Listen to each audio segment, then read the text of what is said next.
ਇਹ ਸਾਰੀਆਂ ਚੀਜ਼ਾਂ ਮੀਡੀਆ 'ਚ ਇੰਨੀ ਜਲਦੀ ਨਹੀਂ ਆਉਣੀਆਂ ਚਾਹੀਦੀਆਂ ਕਿ ਹੁਣ ਉਹਦਾ ਨਾਮ ਚੱਲਣ ਲੱਗ ਗਿਆ, ਹੁਣ ਉਹਦਾ ਨਾਮ ਚੱਲਣ ਲੱਗ ਗਿਆ। ਇਦਾਂ ਲੱਗਦਾ ਸੀ ਜਿੱਦਾਂ 100 ਮੀਟਰ ਦੀ ਜਾਂ 1500 ਮੀਟਰ ਦੀ ਰੇਸ ਚੱਲਦੀ ਪਈ ਆ ਤੇ ਇੱਕ ਸਰਕਲ 400 ਮੀਟਰ ਦਾ ਟਰੈਕ ਲਾਉਣ ਤੋਂ ਬਾਅਦ ਜਿਹੜਾ ਮੋਰੇ ਆ ਉਹਦਾ ਫਟਾਫਟ ਨਾਮ ਆਈ ਜਾਂਦਾ। ਨਰਿੰਦਰ ਮੋਦੀ ਜਿਹੜੇ ਭਾਰਤ ਦੇ ਪ੍ਰਧਾਨ ਮੰਤਰੀ ਨੇ, ਉਹ ਸਭ ਤੋਂ ਜ਼ਿਆਦਾ ਰੌਲਾ OBC ਦੀ ਰਾਜਨੀਤੀ ਦੇ ਉੱਤੇ ਪਾ ਰਹੇ। ਜਦੋਂ ਇਹਨਾਂ ਨੇ ਪੈਸੇ ਕਿਸੇ ਹੋਰ ਧਿਰ ਨੂੰ ਦੇਣੇ ਹੋਣ, ਜਾਂ ਤੇ ਕਿਸੇ ਠੇਕੇਦਾਰ ਦੇ ਪੈਸੇ ਦੇਣੇ ਹੋਣ, ਜਾਂ ਕਿਸੇ ਸਰਕਾਰੀ ਕਰਮਚਾਰੀ ਦੀ ਤਨਖਾਹ ਵਧਾਉਣੀ ਹੋਵੇ, ਜਦੋਂ ਸਰਕਾਰ ਬਣਾਉਣੀ ਹੋਵੇ ਫਿਰ ਤੁਸੀਂ ਪੈਸੇ ਦੀਆਂ ਗੱਲਾਂ ਨਾ ਕਰਿਆ ਕਰੋ, ਫਿਰ ਉਹਨਾਂ ਕੋਲ ਪੈਸੇ ਪਲੈਂਟੀ ਨੇ।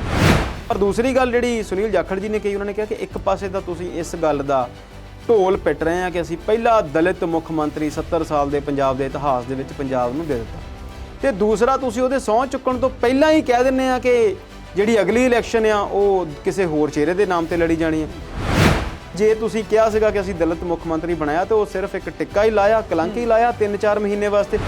ਇਹ ਕੁਰਸੀ ਜਿਹੜੀ ਆ ਉਹ ਕੈਪਟਨ ਅਮਰਿੰਦਰ ਸਿੰਘ ਦੇ ਆਪਣੇ 4.5 ਸਾਲ ਦੇ ਕਾਰਜਕਾਲ ਦੀ ਨਾਕਾਮਯਾਬੀ ਨੇ ਹਿਲਾਈ ਆ। ਲੋਕ ਉਮੀਦ ਕਿਉਂ ਨਾ ਕਰਨ? ਸਰਕਾਰ ਦਾ ਕੰਮ ਹੀ ਆ ਲੋਕਾਂ ਦੇ ਹਿੱਤ ਲਈ ਕੰਮ ਕਰਨਾ, ਤੇ ਜਦੋਂ ਸਰਕਾਰਾਂ ਲੋਕਾਂ ਦੇ ਲਈ ਕੰਮ ਨਹੀਂ ਕਰਦੀਆਂ ਫਿਰ ਸਰਕਾਰਾਂ ਬਦਲੀਆਂ ਜਾਂਦੀਆਂ ਨੇ। ਪੰਜਾਬ ਵਾਲਿਆਂ ਨੇ 2 ਦਿਨਾਂ 'ਚ ਕਾਂਗਰਸ ਵਾਲਿਆਂ ਨੇ 5-6 CM ਦਿਖਾ ਦਿੱਤੇ ਤੇ ਆਮ ਆਦਮੀ ਪਾਰਟੀ ਨੂੰ ਇੱਥੇ ਇੱਕ ਨਹੀਂ ਲੱਭਦਾ।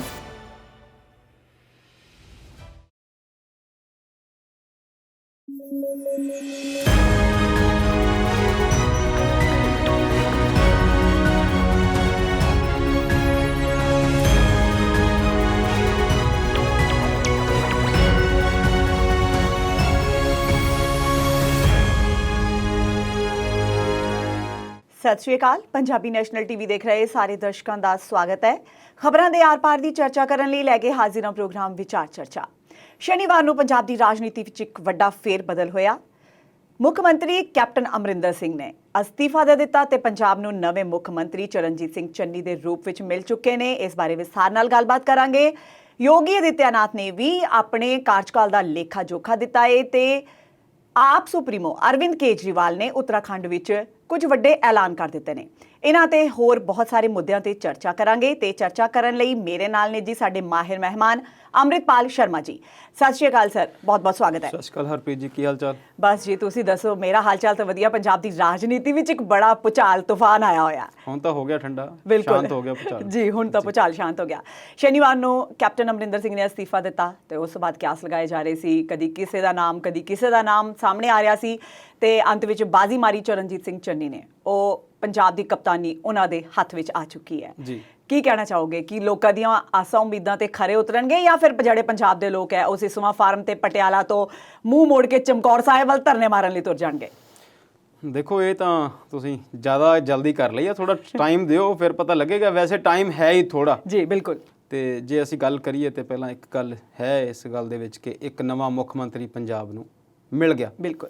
ਇਹ ਪਹਿਲਾਂ ਪੰਜਾਬ 'ਚ ਨਹੀਂ ਹੋਇਆ, ਸ਼ਾਇਦ ਕਿਤੇ ਹੋਇਆ ਹੋਵੇ, ਮੇਰੀ ਜਾਣਕਾਰੀ 'ਚ ਨਾ ਹੋਵੇ, ਪਰ ਆਲੇ ਦੁਆਲੇ ਸਾਡੇ ਇਦਾਂ ਕਈ ਵਾਰ ਹੁੰਦਾ ਰਹਿੰਦਾ ਜੀ। ਬਿਲਕੁਲ। ਕਿ ਜਿਹੜੀ ਹਾਈ ਕਮਾਂਡ ਆ ਜਾਂ ਸੈਂਟਰਲ ਪਾਰਟੀ ਦੀ ਜਿਹੜੀ ਨੇਤਰਤਵ ਆ, ਜਿਹੜਾ ਪਾਰਟੀ ਦਾ ਪ੍ਰਧਾਨ ਨੇ ਜਾਂ ਪਾਰਟੀ ਦੀ ਜਿਹੜੀ ਕਾਰਜਕਾਰਨੀ ਆ, ਉਹ ਕਈ ਵਾਰ ਮੁੱਖ ਮੰਤਰੀਆਂ ਨੂੰ ਬਦਲਦੀ ਰਹਿੰਦੀ ਆ ਗਾਹੇ ਬਗਾਹੇ। ਜੀ।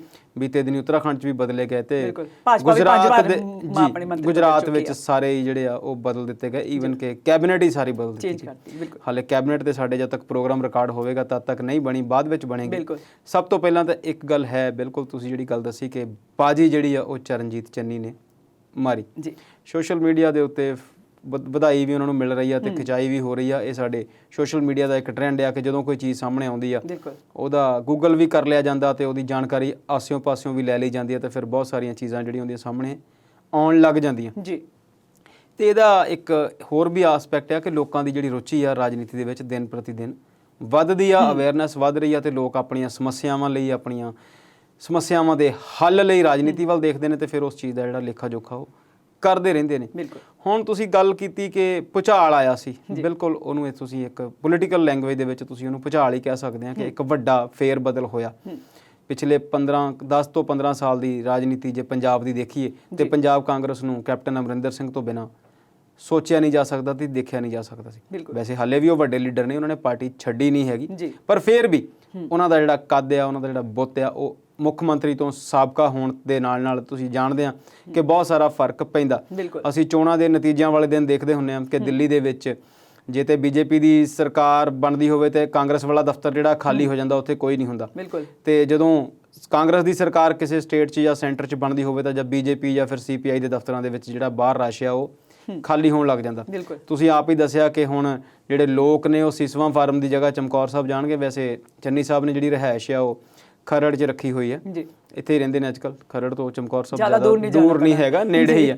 ਨਹੀਂ, ਲੋਕਾਂ ਨੂੰ ਤੇ ਦੂਰ ਜਾਣਾ ਹੀ ਪਊਗਾ ਜੀ, ਜੇ ਪੰਜਾਬ ਤੋਂ ਇੱਧਰੋਂ ਸਾਰੇ ਪਾਸਿਓਂ ਜਲੰਧਰ ਜਾਂ ਅੰਮ੍ਰਿਤਸਰ ਤੋਂ ਜਾਣਾ ਪਊਗਾ, ਦੂਰ ਹੈ। ਪਰ ਉਹ ਚਮਕੌਰ ਸਾਹਿਬ ਨਹੀਂ ਰਹਿੰਦੇ ਜੀ। ਹਾਲਾਂਕਿ ਉਹਨਾਂ ਨੇ ਅਪੀਲ ਕਰ ਦਿੱਤੀ ਹੈ ਕਿ ਸਾਰੇ ਆਪਣੇ ਕੰਮਾਂ ਤੇ ਵਾਪਸ ਆ ਜਾਣ। ਜੀ ਬਿਲਕੁਲ। ਤੁਸੀਂ ਉਹਨਾਂ ਦੀ ਪ੍ਰੈਸ ਕਾਨਫਰੰਸ ਦੀ ਗੱਲ ਕਰਦੇ ਸੀ, ਉਹਦੀ ਅਸੀਂ ਗੱਲ ਕਰਦੇ ਹਾਂ। ਉਸ ਤੋਂ ਪਹਿਲਾਂ ਦੀ ਗੱਲ ਕਰੀਏ ਕਿ ਕੈਪਟਨ ਅਮਰਿੰਦਰ ਸਿੰਘ ਨੂੰ ਅਸਤੀਫਾ ਦੇਣਾ ਪਿਆ, ਉਸ ਤੋਂ ਬਾਅਦ ਦਾ ਜਿਹੜਾ ਘਟਨਾਕ੍ਰਮ ਹੈ ਉਹਦੇ ਵਿੱਚ ਬਹੁਤ ਸਾਰੀ ਜਿਹੜੇ ਨਾਟਕੀ ਮੋੜ ਆਏ। ਨਾਟਕੀ ਮੋੜ ਅਸੀਂ ਕਹਿੰਦੇ ਕਿ ਡਰਾਮੈਟਿਕਲੀ ਜਲਦੀ ਚੇਂਜ ਹੋਇਆ। ਬਿਲਕੁਲ। ਪਰ ਮੈਨੂੰ ਇਦਾਂ ਲੱਗਦਾ ਕਿ ਉਹ ਜਿਹੜੀਆਂ ਚੇਂਜਸ ਨੇ ਉਹ ਕਾਂਗਰਸ ਪਾਰਟੀ ਦੀ ਆਪਣੀ ਥੋੜੀ ਜਿਹੀ ਕਮੀ ਕਰਕੇ ਆਈਆਂ। ਨਹੀਂ ਤਾਂ ਇਹ ਸਾਰੀਆਂ ਚੀਜ਼ਾਂ ਮੀਡੀਆ 'ਚ ਇੰਨੀ ਜਲਦੀ ਨਹੀਂ ਆਉਣੀਆਂ ਚਾਹੀਦੀਆਂ ਕਿ ਹੁਣ ਉਹਦਾ ਨਾਮ ਚੱਲਣ ਲੱਗ ਗਿਆ, ਹੁਣ ਉਹਦਾ ਨਾਮ ਚੱਲਣ ਲੱਗ ਗਿਆ।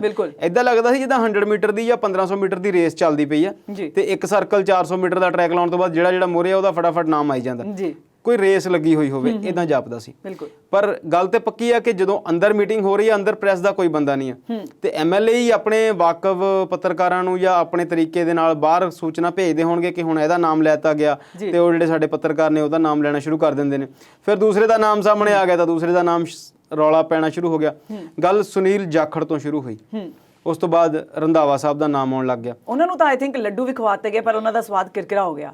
ਜੀ ਬਿਲਕੁਲ। ਕਿਹਾ ਜਾਂਦਾ ਕਿ ਉਹਨਾਂ ਨੇ ਬਾਅਦ ਵਿੱਚ ਕਿਸੇ ਬੰਦੇ ਨੇ ਨਾਲ ਜਾ ਕੇ ਜਾਂ ਕਿਸੇ ਐਮਐਲਏ ਦੇ ਕੋਲ ਜਾ ਕੇ ਜਿਹੜੀਆਂ ਗੱਲਾਂ ਕੀਤੀਆਂ ਕਿ ਅਸੀਂ ਕੈਪਟਨ ਸਾਹਿਬ ਸਾਡੇ ਲੀਡਰ ਨੇ, ਅਸੀਂ ਉਹਨਾਂ ਨਾਲ ਮਿਲ ਕੇ ਕੰਮ ਕਰਾਂਗੇ, ਅਸੀਂ ਮਿਲ ਕੇ ਚੱਲਾਂਗੇ। ਉਹ ਤੋਂ ਬਾਅਦ ਫਿਰ ਇਦਾਂ ਦੀਆਂ ਖਬਰਾਂ ਸੁਣਨ ਨੂੰ ਆਈਆਂ। ਹਾਲਾਂਕਿ ਸਾਡੇ ਕੋਈ ਐਡੇ ਲੰਬੇ ਚੌੜੇ ਸੂਤਰ ਨਹੀਂ ਹੈਗੇ, ਪਰ ਟੈਲੀਵਿਜ਼ਨ ਚੈਨਲਸ ਤੋਂ ਜਾਂ ਅਖਬਾਰਾਂ ਤੋਂ ਇਹੋ ਜਿਹੀਆਂ ਸੂਚਨਾਵਾਂ ਮਿਲੀਆਂ ਕਿ ਰੰਧਾਵਾ ਸਾਹਿਬ ਦਾ ਜਿਹੜਾ ਨਾਮ ਆ ਉਹਦੇ ਕੈਂਸਲ ਹੋਣ ਪਿੱਛੇ ਉਹਨਾਂ ਦਾ ਜਲਦੀ ਜਿਹੜੇ ਦਿੱਤੇ ਗਏ ਬਿਆਨ ਸੀ। ਹਾਲਾਂਕਿ ਕਿਸੇ ਟੀਵੀ ਚੈਨਲ ਨੂੰ ਨਹੀਂ ਕਿਹਾ ਉਹਨਾਂ ਨੇ, ਪਰ ਕਿਤੇ ਪ੍ਰੈਸ ਦੇ ਵਿੱਚ ਗੱਲਾਂ ਸਾਹਮਣੇ ਆ ਗਈਆਂ ਜਾਂ ਉਹ ਸਿੱਧੂ ਖੇਮੇ ਤੱਕ ਪਹੁੰਚੀਆਂ। ਫਿਰ ਉਹਦੇ ਲਈ ਕਈ ਕਿਆਸ ਰਾਈਆਂ ਤੇ ਇਹ ਜਿਹੜੀਆਂ ਕਿਆਸ ਰਾਈਆਂ ਆ ਇਹ ਵੀ ਮੀਡੀਆ ਦੀ ਉਪਜ ਹੁੰਦੀਆਂ ਤੇ ਇਹ ਸਾਰਾ ਕੁਝ ਹੁੰਦਾ ਰਹਿੰਦਾ। ਰੰਧਾਵਾ ਸਾਹਿਬ ਤੋਂ ਬਾਅਦ ਫਿਰ ਅੰਬਿਕਾ ਸੋਨੀ ਦਾ ਨਾਮ ਵੀ ਚਰਚਾ 'ਚ ਰਿਹਾ ਤੇ ਇੱਕਾ ਦੁੱਕਾ ਨਾਮ ਹੋਰ ਵੀ ਲਏ ਦੇਖੇ ਗਏ। ਬਾਜਵਾ ਸਾਹਿਬ ਦਾ ਨਾਮ, ਪ੍ਰਤਾਪ ਸਿੰਘ ਬਾਜਵਾ ਦਾ ਵੀ ਨਾਮ ਲਿਆ ਗਿਆ ਤੇ ਨਾਮ ਹੋਰ ਵੀ ਆਏ। ਇਦਾਂ ਹੀ ਡਿਪਟੀ ਮੁੱਖ ਮੰਤਰੀਆਂ ਦੇ, ਉਪ ਮੁੱਖ ਮੰਤਰੀਆਂ ਦੇ ਨਾਮ ਵੀ ਸਾਹਮਣੇ ਆਉਂਦੇ ਰਹੇ। ਪਰ ਅਖੀਰ ਦੇ ਵਿੱਚ ਜਿਹੜੀ ਕਹਾਣੀ ਬਣੀ ਉਹ ਇੱਥੇ ਤੱਕ ਹੀ ਪਹੁੰਚੀ ਕਿ ਚਰਨਜੀਤ ਚੰਨੀ ਜਿਹੜੇ ਰੋਪੜ ਜ਼ਿਲ੍ਹੇ ਦੇ ਚਮਕੌਰ ਸਾਹਿਬ ਤੋਂ ਐਮਐਲਏ ਨੇ, ਤੀਸਰੀ ਵਾਰ ਦੇ ਉਹਨਾਂ ਦੇ ਨਾਮ ਦੇ ਉੱਤੇ ਜਿਹੜੀ ਮੋਹਰ ਆ ਅੰਤ ਨੂੰ ਹਾਈ ਕਮਾਂਡ ਤੋਂ ਲੱਗੀ। ਹੁਣ ਜਦੋਂ ਅਸੀਂ ਉਹਨਾਂ ਦੇ ਉੱਤੇ ਮੋਹਰ ਲੱਗ ਗਈ, ਉਸ ਤੋਂ ਬਾਅਦ ਜਦੋਂ ਅਸੀਂ ਵਿਸ਼ਲੇਸ਼ਣ ਕਰਦੇ ਹਾਂ ਉਹਦੇ ਪਿੱਛੇ ਜਿਹੜੇ ਕਾਰਨ ਸਾਹਮਣੇ ਆਉਂਦੇ ਨੇ ਉਹ ਇਹ ਨੇ ਕਿ ਉਹ ਕਾਫੀ ਲੰਬੇ ਸਮੇਂ ਤੋਂ ਪਾਰਟੀ ਹਾਈ ਕਮਾਂਡ ਨਾਲ ਜੁੜੇ ਹੋਏ ਨੇ। ਰਾਹੁਲ ਗਾਂਧੀ ਨਾਲ ਉਹ ਜੁੜੇ ਹੋਏ ਨੇ। ਜਦੋਂ ਪ੍ਰਕਾਸ਼ ਸਿੰਘ ਬਾਦਲ ਦੀ ਸਰਕਾਰ ਸੀ ਉਦੋਂ ਉਹ ਲੀਡਰ ਆਫ ਆਪੋਜੀਸ਼ਨ ਸੀ। ਪੰਜਾਬ ਦੀ ਜਿਹੜੀ ਕਾਂਗਰਸ ਸੀ ਉਹਦੇ ਉਹ ਲੀਡਰ ਸੀ ਤੇ ਉਹਨਾਂ ਦੇ ਨਾਲ ਇੱਕ ਦੋ ਵਾਰ ਮਜ਼ਾਕੀਆ ਘਟਨਾਵਾਂ ਵੀ ਸੰਸਦ 'ਚ ਵਿਧਾਨ ਸਭਾ 'ਚ ਬੈਠੀਆਂ ਹੋਈਆਂ। ਕਿਉਂਕਿ ਕਈ ਵਾਰੀ ਆਉਂਦਾ ਕਿ ਤੁਹਾਨੂੰ ਕੋਈ ਦੋ ਤਿੰਨ ਲੀਡਰ ਇਕੱਠੇ ਹੋ ਕੇ ਸਵਾਲ ਪੁੱਛਦੇ ਨੇ, ਕਈ ਵਾਰ ਗੱਲ ਨਹੀਂ ਔੜਦੀ। ਚਲੋ ਇਹ ਇੱਕ ਵੱਖਰਾ ਵਿਸ਼ਾ ਹੈ। ਪਰ ਉਦੋਂ ਵੀ ਕਿਹਾ ਜਾਂਦਾ ਕਿ ਉਹਨਾਂ ਨੂੰ CLP ਜਦੋਂ ਉਹਨਾਂ ਨੂੰ ਬਣਾਇਆ ਸੀ, ਕਾਂਗਰਸ ਲੈਜਿਸਲੇਟਿਵ ਪਾਰਟੀ ਦੇ ਚੀਫ ਬਣਾਇਆ ਸੀ ਜਾਂ ਵਿਰੋਧੀ ਧਿਰ ਦੇ ਨੇਤਾ ਬਣਾਇਆ ਸੀ, ਉਹਦੇ ਵਿੱਚ ਵੀ ਵੱਡਾ ਯੋਗਦਾਨ ਜਿਹੜਾ ਆ ਉਹ ਰਾਹੁਲ ਗਾਂਧੀ ਦਾ ਸੀ। ਤੇ ਦਿੱਲੀ ਤੋਂ ਉਹਨਾਂ ਦਾ ਚੰਡੀਗੜ੍ਹ ਤੱਕ ਆਉਣਾ ਜਿਹੜਾ ਆ ਉਹ ਵੀ ਇੱਕ ਸਪੈਸ਼ਲ ਹੈਲੀਕਾਪਟਰ ਰਾਹੀਂ ਹੋਇਆ ਸੀ, ਜਿਹੜਾ ਰਾਹੁਲ ਗਾਂਧੀ ਦਾ ਹੀ ਹੈਲੀਕਾਪਟਰ ਦੱਸਿਆ ਜਾਂਦਾ। ਹੁਣ ਇਹ ਨਹੀਂ ਪਤਾ ਵੀ ਉਹਨਾਂ ਦਾ ਆਪਣਾ ਆ ਜਾਂ ਉਹਨਾਂ ਨੇ ਕਿਰਾਏ ਤੇ ਲਿਆ ਹੋਇਆ ਕਿਸੇ ਕੰਪਨੀ ਤੋਂ, ਇਹ ਵੱਡੀਆਂ ਗੱਲਾਂ ਨੇ। ਪਰ ਜਿਹੜੀ ਅਸੀਂ ਗੱਲ ਕਰਦੇ ਹਾਂ ਕਿ ਚਰਨਜੀਤ ਸਿੰਘ ਚੰਨੀ ਨੂੰ ਜਿਹੜਾ ਇਹ ਅਹੁਦਾ ਮਿਲਿਆ ਉਹਦੇ ਪਿੱਛੇ ਵੱਡਾ ਜਿਹੜਾ ਯੋਗਦਾਨ ਜਾਂ ਵੱਡਾ ਜਿਹੜਾ ਕਾਰਨ ਆ ਜਾਂ ਤਵਰਤ ਜਿਹੜਾ ਕਾਰਨ ਸਾਹਮਣੇ ਨਿਕਲ ਕੇ ਆਉਂਦਾ ਉਹ ਉਹਨਾਂ ਦਾ ਪਾਰਟੀ ਹਾਈ ਕਮਾਂਡ ਨਾਲ ਸਿੱਧੇ ਜੁੜੇ ਹੋਣਾ। ਦੂਸਰੀ ਜਿਹੜੀ ਉਹਦੇ ਵਿੱਚ ਗੱਲ ਆ ਉਹ ਹੈਗੀ ਆ ਜਾਤੀਗਤ ਰਾਜਨੀਤੀ ਦੀ। ਪੰਜਾਬ ਦੀ ਜਦੋਂ ਅਸੀਂ ਜਾਤੀਆਂ ਦੀ ਰਾਜਨੀਤੀ ਨੂੰ ਪੜ੍ਹਦੇ ਹਾਂ, ਹਾਲਾਂਕਿ ਅਸੀਂ ਇਸ ਗੱਲ ਦਾ ਕਦੇ ਸਮਰਥਨ ਨਹੀਂ ਕਰਦੇ ਕਿ ਇਦਾਂ ਦੀ ਰਾਜਨੀਤੀ ਹੋਣੀ ਚਾਹੀਦੀ ਹੈ, ਪਰ ਸਾਰਾ ਕੁਝ ਸਾਡੇ ਕਹੇ ਅਨੁਸਾਰ ਨਹੀਂ ਹੁੰਦਾ। ਜਿਹੜਾ ਜੱਟ ਸਿੱਖ ਵੋਟ ਆ ਉਹਦੀ ਗਿਣਤੀ ਕੁਝ 19% ਦੱਸੀ ਜਾਂਦੀ ਹੈ ਤੇ ਜਿਹੜੀਆਂ ਇਹ ਦਲਿਤ ਭਾਈਚਾਰਾ ਆ ਜਿਹਨੂੰ ਅਸੀਂ ਦਲਿਤ ਵੋਟ ਕਹਿੰਦੇ ਆ ਜਾਂ ਦਲਿਤ ਖੇਮਾ ਕਹਿੰਦੇ ਆ, ਉਹਦੀ ਗਿਣਤੀ ਜਿਹੜੀ ਆ ਉਹ 31 ਤੋਂ 32% ਦੇ ਵਿੱਚ ਜਿਹੜੀ ਦੱਸੀ ਜਾਂਦੀ ਹੈ।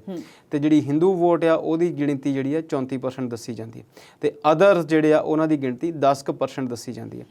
ਪਰ ਓਵਰਆਲ ਸਿੱਖ ਵੋਟ ਦੀ ਜਦੋਂ ਅਸੀਂ ਗੱਲ ਕਰਦੇ ਹਾਂ ਤੇ ਉਹ 55-56% ਹੈ, ਜਿਹਦੇ ਵਿੱਚ ਫਿਰ ਸਾਰੇ ਜਿਹੜੇ ਦੂਸਰੇ ਜਿੱਦਾਂ ਇਹ ਆਪ ਜਿਸ ਕਮਿਊਨਿਟੀ ਨੂੰ ਨੇ ਇਹਨਾਂ ਨੂੰ ਵੀ ਫਿਰ ਸਿੱਖ ਦਲਿਤ ਕਿਹਾ ਜਾਂਦਾ। ਸੋ ਉਹ ਜਿਹੜੀ ਘਟਨਾਕ੍ਰਮ ਆ ਉਹਨੂੰ ਲੈ ਕੇ ਵੀ ਇਹਨਾਂ ਦਾ ਜਿਹੜਾ ਆ ਮੋਹਰ ਲਾਉਣ ਦੇ ਵਿੱਚ ਉਸ ਫੈਕਟਰ ਨੇ ਵੀ ਇੱਕ ਅਹਿਮ ਜ਼ਿੰਮੇਵਾਰੀ ਨਿਭਾਈ ਹੈ।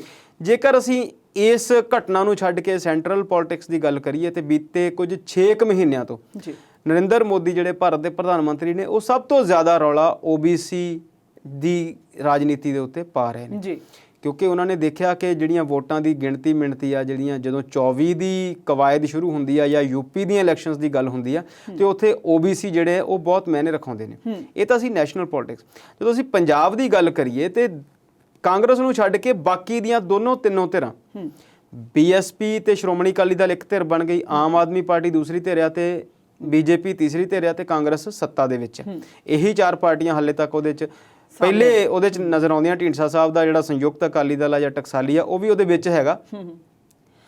ਕਾਂਗਰਸ ਨੇ ਹਾਲੇ ਤੱਕ ਕੁਝ ਬੋਲਿਆ ਨਹੀਂ ਸੀ, ਪਰ ਸੁਖਬੀਰ ਸਿੰਘ ਬਾਦਲ ਨੇ ਬੀਤੇ ਦਿਨੀ ਜਲੰਧਰ ਫੇਰੀ ਦੇ ਦੌਰਾਨ ਕਿਹਾ ਸੀ, ਜਦੋਂ ਪਵਨ ਕੁਮਾਰ ਟੀਨੂ ਇੱਥੇ ਨਾਲ ਸੀ ਤੇ ਉਹਨਾਂ ਨੇ ਕਿਹਾ ਸੀਗਾ ਕਿ ਸਾਡੇ ਹੀ ਇਲੈਕਸ਼ਨ ਜਿੱਤਣ ਤੋਂ ਬਾਅਦ ਜਦੋਂ ਅਸੀਂ ਸਰਕਾਰ ਬਣਾਵਾਂਗੇ ਤਾਂ ਸਾਡਾ ਜਿਹੜਾ ਉਪ ਮੁੱਖ ਮੰਤਰੀ ਆ ਉਹ ਦਲਿਤ ਹੋਵੇਗਾ ਜੀ।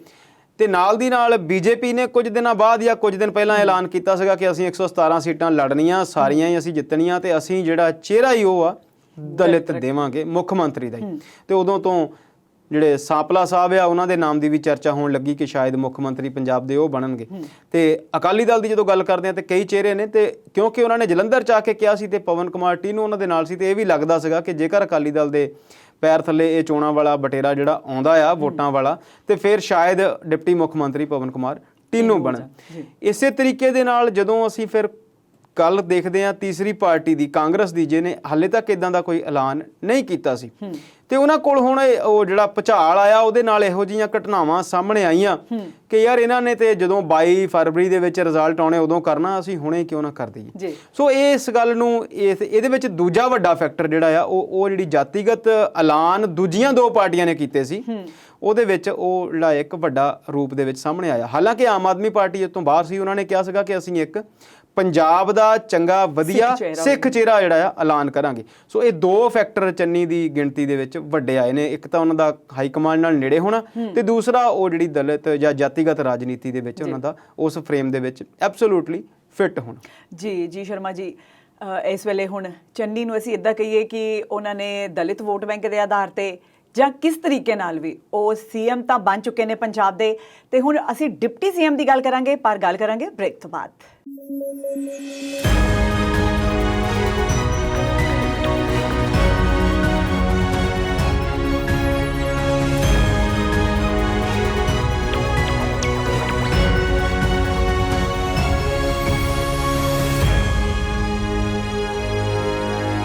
ਬ੍ਰੇਕ ਤੋਂ ਬਾਅਦ ਸਵਾਗਤ ਹੈ ਜੀ। ਸ਼ਰਮਾ ਜੀ, ਗੱਲ ਕਰ ਰਹੇ ਸੀ ਅਸੀਂ ਪੰਜਾਬ ਦੀ ਰਾਜਨੀਤੀ ਤੇ ਕਿ ਮੁੱਖ ਮੰਤਰੀ ਤਾਂ ਪੰਜਾਬ ਨੂੰ ਨਵਾਂ ਮਿਲ ਚੁੱਕਾ ਹੈ ਤੇ 2 ਡਿਪਟੀ CM ਵੀ ਮਿਲ ਚੁੱਕੇ ਨੇ। ਸੁਖਜਿੰਦਰ ਸਿੰਘ ਰੰਧਾਵਾ ਤੇ OP ਸੋਨੀ ਨੂੰ ਉਪ ਮੁੱਖ ਮੰਤਰੀ ਬਣਾ ਦਿੱਤਾ ਗਿਆ ਹੈ ਜੀ। ਪਰ ਕੀ ਤੁਹਾਨੂੰ ਲੱਗਦਾ ਹੈ ਕਿ ਪੰਜਾਬ ਨੂੰ, ਇੱਕ ਸੂਬੇ ਨੂੰ ਮੁੱਖ ਮੰਤਰੀ ਇਕੱਲੇ ਹੈਂਡਲ ਨਹੀਂ ਕਰ ਸਕਦੇ ਤੇ 2 ਉਪ ਮੁੱਖ ਮੰਤਰੀਆਂ ਦੀ ਜ਼ਰੂਰਤ ਹੈ, ਜਾਂ ਫਿਰ ਪੰਜਾਬ ਦੇ ਖਜ਼ਾਨੇ ਤੇ ਸਿਰਫ ਬੋਝ ਪਾਇਆ ਜਾ ਰਿਹਾ? ਦੇਖੋ, ਖਜ਼ਾਨੇ ਤੇ ਬੋਝ ਦੀ ਗੱਲ ਉਦੋਂ ਹੁੰਦੀ ਆ ਜਦੋਂ ਇਹਨਾਂ ਨੇ ਪੈਸੇ ਕਿਸੇ ਹੋਰ ਧਿਰ ਨੂੰ ਦੇਣੇ ਹੋਣ, ਜਾਂ ਤੇ ਕਿਸੇ ਠੇਕੇਦਾਰ ਦੇ ਪੈਸੇ ਦੇਣੇ ਹੋਣ ਜਾਂ ਕਿਸੇ ਸਰਕਾਰੀ ਕਰਮਚਾਰੀਆਂ ਦੀ ਤਨਖਾਹ ਵਧਾਉਣੀ ਹੋਵੇ। ਜਦੋਂ ਸਰਕਾਰ ਬਣਾਉਣੀ ਹੋਵੇ ਫਿਰ ਤੁਸੀਂ ਪੈਸੇ ਦੀਆਂ ਗੱਲਾਂ ਨਾ ਕਰਿਆ ਕਰੋ, ਫਿਰ ਉਹਨਾਂ ਕੋਲ ਪੈਸੇ ਪਲੈਂਟੀ ਨੇ। ਤੇ ਅਕਸਰ ਸੁਖਬੀਰ ਸਿੰਘ ਬਾਦਲ ਇਹ ਗੱਲਾਂ ਕਰਦੇ ਨੇ ਕਿ ਬੋਰੀਆਂ ਭਰ ਕੇ ਨੋਟਾਂ ਦੀਆਂ ਦਿਆਂਗੇ, ਗੱਲ ਹੀ ਕੋਈ ਨਹੀਂ, ਟਰੱਕ ਭਰ ਕੇ ਆਉਣਗੇ। ਬਿਲਕੁਲ।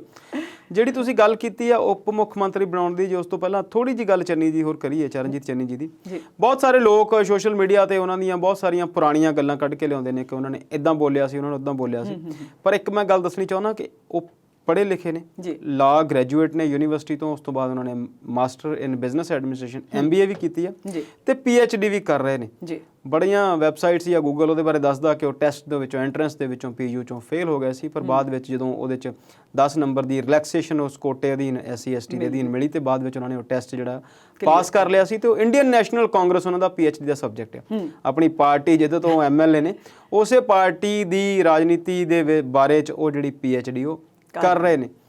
ਤੇ ਹੁਣ ਉਹ ਰਾਜਨੀਤੀ ਦੀ PhD ਤਾਂ ਵੈਸੇ ਹੀ ਕਰ ਚੁੱਕੇ ਨੇ। ਦੇਖੋ, 3 ਵਾਰ MC ਰਹੇ, ਫਿਰ ਉਹ ਆਜ਼ਾਦ MLA ਬਣੇ, ਫਿਰ ਉਹ ਮੰਤਰੀ ਵੀ ਬਣੇ, ਲੀਡਰ ਆਫ ਆਪੋਜੀਸ਼ਨ ਵੀ ਬਣੇ ਤੇ ਹੁਣ ਉਹ MC ਤੋਂ ਸ਼ੁਰੂ ਹੋ ਕੇ CM ਤੱਕ ਬਣ ਗਏ ਨੇ। ਆਪਣੇ ਅਹੁਦੇ ਨੂੰ ਉਹਨਾਂ ਨੇ ਉਲਟਾ ਘੁਮਾ ਦਿੱਤਾ।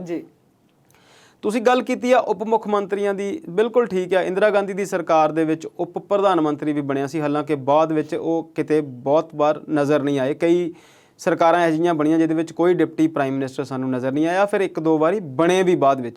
ਤੇ ਇਸੇ ਤਰ੍ਹਾਂ ਪੰਜਾਬ ਦੇ ਵਿੱਚ ਜੇ ਦੇਖੀਏ ਤੇ ਪਿਛਲੀ ਸਰਕਾਰ ਦੇ ਦੌਰਾਨ ਪਿਓ ਪੁੱਤਰ ਦੋਨੋਂ ਮੁੱਖ ਮੰਤਰੀ ਤੇ ਉਪ ਮੁੱਖ ਮੰਤਰੀ ਸੀ, ਤੇ ਉਹੋ ਹੀ ਇੱਕ ਸਰਕਾਰ ਸੀ ਜਿਨ੍ਹਾਂ ਦੇ ਕੋਲ ਜਦੋਂ ਮੁੱਖ ਮੰਤਰੀ ਦੇ ਕੋਲ ਗ੍ਰਹਿ ਮੰਤਰਾਲਿਆ ਜਿਹੜਾ ਆ ਹੋਮ ਮਿਨਿਸਟਰੀ ਨਹੀਂ ਸੀ, ਕਿਉਂਕਿ ਉਹ ਪੁੱਤ ਕੋਲ ਹੀ ਸੀ ਤੇ ਇੱਕੋ ਹੀ ਗੱਲ ਸੀ। ਨਹੀਂ ਤੇ ਸਟੇਟ ਦੇ ਹੋਮ ਮਿਨਿਸਟਰ ਤੇ ਸਟੇਟ ਦੇ ਸੀਐਮ ਜਿਹੜੇ ਨੇ ਇੱਕ ਹੀ ਬੰਦੇ ਕੋਲ, ਦੋਨੋਂ ਅਹੁਦੇ ਜਿਹੜੇ ਨੇ ਇੱਕ ਬੰਦੇ ਕੋਲ ਹੀ ਹੁੰਦੇ ਨੇ।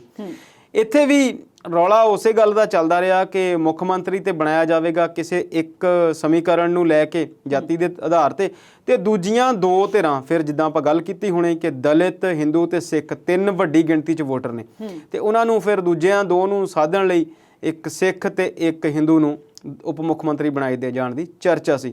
ਬ੍ਰਹਮ ਮਹਿੰਦਰਾ ਤੇ ਅਰੁਣਾ ਚੌਧਰੀ ਦਾ ਨਾਂ ਵੀ ਚੱਲਦਾ ਰਿਹਾ, ਪਰ ਬਾਅਦ ਵਿੱਚ ਜਿਹੜੀ ਗੱਲ ਨਿਕਲ ਕੇ ਆਈ ਉਹ ਸਾਹਮਣੇ ਹੋਈ ਹੁਣ ਓਪੀ ਸੋਨੀ ਤੇ ਜਿਨ੍ਹਾਂ ਨੇ ਕੱਲ ਲੱਡੂ ਬਣਾ ਲਏ ਸੀ ਤੇ ਵੰਡ ਦਿੱਤੇ ਸੀ ਮੁੱਖ ਮੰਤਰੀ ਬਣਦੇ। ਖੈਰ ਉਹਨਾਂ ਦੇ ਲੱਡੂ ਤੇ ਉਹਨੇ ਕਿ ਤੁਸੀਂ ਸਮਝ ਲਓ ਵੀ ਕੰਮ ਆ ਗਿਆ, ਉਹਨਾਂ ਨੇ ਜੇ ਮੁੱਖ ਮੰਤਰੀ ਬਣਨ ਦੇ ਨਹੀਂ ਵੰਡੇ ਤੇ ਉਪ ਮੁੱਖ ਮੰਤਰੀ ਬਣਨ ਦੇ ਵੰਡ ਦੇਣਗੇ। ਰਹੀ ਗੱਲ ਹਰਪ੍ਰੀਤ ਜੀ, ਜਿਹੜੀ ਤੁਸੀਂ ਗੱਲ ਕੀਤੀ ਕਿ ਲੋੜ ਹੈ ਇਸ ਸਟੇਟ ਨੂੰ, ਛੋਟੀ ਸਟੇਟ ਆ, ਲੋੜ ਹੈ ਕਿ ਨਹੀਂ ਹੈ, ਇਹਦੇ 'ਚ ਤੁਸੀਂ ਇੱਦਾਂ ਸਮਝ ਲਓ ਵੀ ਬਹੁਤ ਲੰਬਾ ਸਮਾਂ ਅਸੀਂ ਰਾਸ਼ਟਰਪਤੀ ਰਾਜ ਵੀ ਦੇਖਿਆ ਤੇ ਰਾਸ਼ਟਰਪਤੀ ਦੀ ਜਗ੍ਹਾ ਤੇ ਰਾਜਪਾਲ ਜਿਹੜਾ ਆ ਇੱਥੇ ਬੈਠਾ ਚੰਡੀਗੜ੍ਹ ਦੇ ਵਿੱਚ ਇੱਕ ਹੀ ਬੰਦਾ ਸਾਰੇ ਡੀਸੀਜ਼ ਨਾਲ ਕੋਲੈਬੋਰੇਸ਼ਨ ਜਾਂ ਕੋਆਪਰੇਸ਼ਨ ਕਰਕੇ ਸਿਸਟਮ ਨੂੰ ਰਨ ਤੇ ਉਹ ਵੀ ਕਰ ਸਕਦਾ। ਪਰ ਕਿਉਂਕਿ ਅਸੀਂ ਆਪਣੇ ਆਪ ਨੂੰ ਹਿੰਦੁਸਤਾਨ ਨੂੰ ਦੁਨੀਆ ਦੀ ਸਭ ਤੋਂ ਵੱਡੀ ਲੋਕਤੰਤਰ ਸਟੇਟ ਹੋਣ ਦਾ ਦਰਜਾ ਦਿੰਦੇ ਆ, ਫਿਰ ਅਸੀਂ ਰਾਸ਼ਟਰਪਤੀ ਰਾਜ ਦੀ ਸਲਾਹ ਤਾਂ ਨਹੀਂ ਦਿੰਦੇ। ਪਰ ਜਦੋਂ ਤੁਸੀਂ ਸੰਭਾਵਨਾ ਦੀ ਗੱਲ ਕਰਦੇ ਆ ਕਿ ਕੀ ਚਲਾਉਣ ਲਈ ਇੰਨੇ ਲੋਕਾਂ ਦੀ ਜ਼ਰੂਰਤ ਹੈ, ਤੇ ਮੈਨੂੰ ਨਹੀਂ ਲੱਗਦਾ ਕਿ ਇੰਨੇ ਲੋਕਾਂ ਦੀ ਲੋੜ ਆ। ਸੰਵਿਧਾਨਕ ਤੌਰ ਤੇ ਜਦੋਂ ਗੱਲ ਕਰਦੇ ਆ ਤੇ MLAs ਦਾ ਮੁੱਖ ਡਿਊਟੀ ਜਾਂ ਮੁੱਖ ਕੰਮ ਜਿਹੜਾ ਆ ਉਹ ਵਿਧਾਨ ਸਭਾ 'ਚ ਬੈਠ ਕੇ ਕਾਨੂੰਨਾਂ ਦਾ ਨਿਰਮਾਣ ਕਰਨਾ, ਨੀਤੀਆਂ ਦਾ ਨਿਰਮਾਣ ਕਰਨਾ, ਉਹਨਾਂ ਦੇ ਉੱਤੇ ਵਿਸ਼ਲੇਸ਼ਣ ਕਰਨਾ ਤੇ ਉਹਨਾਂ ਦੀ ਜਿਹੜੀ ਆ ਲੋਕਾਂ ਤੱਕ ਅਪਰੋਚ ਬਣਾਉਣ ਦੀ ਗੱਲ ਜਿਹੜੀ ਉਹਨਾਂ ਦੀ ਹੈਗੀ। ਜਦ ਕਿ ਸਾਡੇ MLA ਆਮ ਤੌਰ ਤੇ ਸਮਾਗਮ ਕਰਕੇ ਤੇ ਚੈੱਕ ਵੰਡਦੇ, ਉਦਘਾਟਨ ਕਰਦੇ ਤੇ ਬਦਲੀਆਂ ਕਰਾਉਂਦੇ ਹੀ ਨਜ਼ਰ ਆਉਂਦੇ। ਇਹ ਜਦੋਂ ਤੁਸੀਂ ਪੋਲੀਟੀਕਲ ਸਾਇੰਸ ਨੂੰ ਪੜ੍ਹਦੇ ਆ, ਹੁਣ ਚੰਨੀ ਸਾਹਿਬ ਤੇ PhD ਕਰਦੇ ਉਹਦੇ ਉੱਤੇ, ਇਹ ਉਹਨਾਂ ਦੇ ਕੰਮਾਂ ਦੇ ਵਿੱਚ ਕਿਤੇ ਸ਼ੁਮਾਰ ਨਹੀਂ ਹੁੰਦਾ। ਸੋ ਇੱਥੇ ਵੀ ਸਿਰਫ ਉਹ ਜਿਹੜਾ ਪੱਤਾ ਆ ਜਾਤੀਗਤ ਵਾਲਾ ਉਹ ਖੇਡਿਆ ਗਿਆ। ਤੇ ਨਾਲ ਦੀ ਨਾਲ ਇੱਦਾਂ ਵੀ ਮੈਨੂੰ ਲੱਗਦਾ ਕਿ ਇਸ ਤੋਂ ਪਹਿਲਾਂ ਪਿਛਲੇ ਲੰਬੇ ਸਮੇਂ ਤੋਂ ਪਾਵਰ ਦਾ ਧੁਰਾ ਜਿਹੜਾ ਆ ਮੁੱਖ ਮੰਤਰੀ ਰਿਹਾ, ਤੇ ਉਸ ਗੱਲ ਨੂੰ ਵੀ ਕਿਤੇ ਨਾ ਕਿਤੇ ਥੋੜਾ ਜਿਹਾ ਹੱਲ ਕਰਨ ਦੀ ਕੋਸ਼ਿਸ਼ ਕੀਤੀ ਗਈ ਆ ਕਿ ਸੈਂਟਰ ਆਫ ਪਾਵਰ ਜਿਹੜਾ ਆ ਇਕੱਲਾ ਮੁੱਖ ਮੰਤਰੀ ਨਾ ਹੋ ਕੇ ਪਾਰਟੀ ਦਾ ਜਿਹੜਾ ਪ੍ਰਧਾਨ ਆ ਉਹਦਾ ਵੀ ਵੱਡਾ ਉਹਦੇ 'ਚ ਯੋਗਦਾਨ ਰਹੇਗਾ, ਤੇ ਨਾਲ ਦੀ ਨਾਲ 2 ਉਪ ਮੁੱਖ ਮੰਤਰੀ ਵੀ ਲਾਏ ਜਾਣਗੇ, ਤੇ ਉਹ ਜਿਹੜਾ ਜਾਤੀਗਤ ਸਮੀਕਰਨ ਆ ਉਹਨਾਂ ਨੂੰ ਵੀ ਹੱਲ ਜਿਹੜਾ ਆ ਉਹ ਕੀਤਾ ਜਾਏਗਾ। ਜੀ ਆਪਾਂ ਗੱਲ ਕਰ ਰਹੇ ਹਾਂ ਪੰਜਾਬ ਦੀ ਰਾਜਨੀਤੀ ਤੇ ਸਭ ਤੋਂ ਪਹਿਲਾਂ ਜੇ ਅਸੀਂ ਕਰੀਏ ਗੱਲ, ਨਾਮ ਆਇਆ ਸੀ ਸੁਨੀਲ ਜਾਖੜ ਸਾਹਿਬ ਦਾ, ਤੇ ਪਰ ਜੇ ਦੇਖਿਆ ਗਿਆ ਤੇ ਬਾਅਦ ਵਿੱਚ ਉਹਨਾਂ ਦਾ ਨਾਮ ਇੱਕਦਮ ਗਾਇਬ ਹੋ ਗਿਆ। ਹਾਲਾਂਕਿ ਆਪਣੀ ਕੁਰਸੀ ਉਹਨਾਂ ਨੇ ਉਸ ਵੇਲੇ ਨਵਜੋਤ ਸਿੰਘ ਸਿੱਧੂ ਨੂੰ ਸ਼ਾਂਤੀ ਨਾਲ ਪਰੋਸ ਕੇ ਦੇ ਦਿੱਤੀ ਸੀ, ਕੋਈ ਹੋ ਹੱਲਾ ਨਹੀਂ ਸੀ। ਤੇ ਪਰ ਹੁਣ ਸੁਨੀਲ ਜਾਖੜ ਦੇ ਕੁਝ ਟਵੀਟ ਸਾਹਮਣੇ ਆਏ ਨੇ, ਕੀ ਕਹਿਣਾ ਚਾਹੋਗੇ? ਜਦੋਂ ਤੁਸੀਂ ਸੁਨੀਲ ਜਾਖੜ ਦੀ ਗੱਲ ਕਰਦੇ ਆ ਤੇ ਇਹਨਾਂ ਦੇ ਫਾਦਰ ਸਾਹਿਬ ਦਾ ਵੀ ਜ਼ਿਕਰ ਇਸੇ ਤਰੀਕੇ ਦੇ ਪੋਲਿਟਿਕਸਾਂ 'ਚ ਆਉਂਦਾ, ਇਸੇ ਸਲੀਕੇ ਦੇ ਪੋਲਿਟਿਕਸ ਦੇ ਵਿੱਚੋਂ ਆਉਂਦਾ।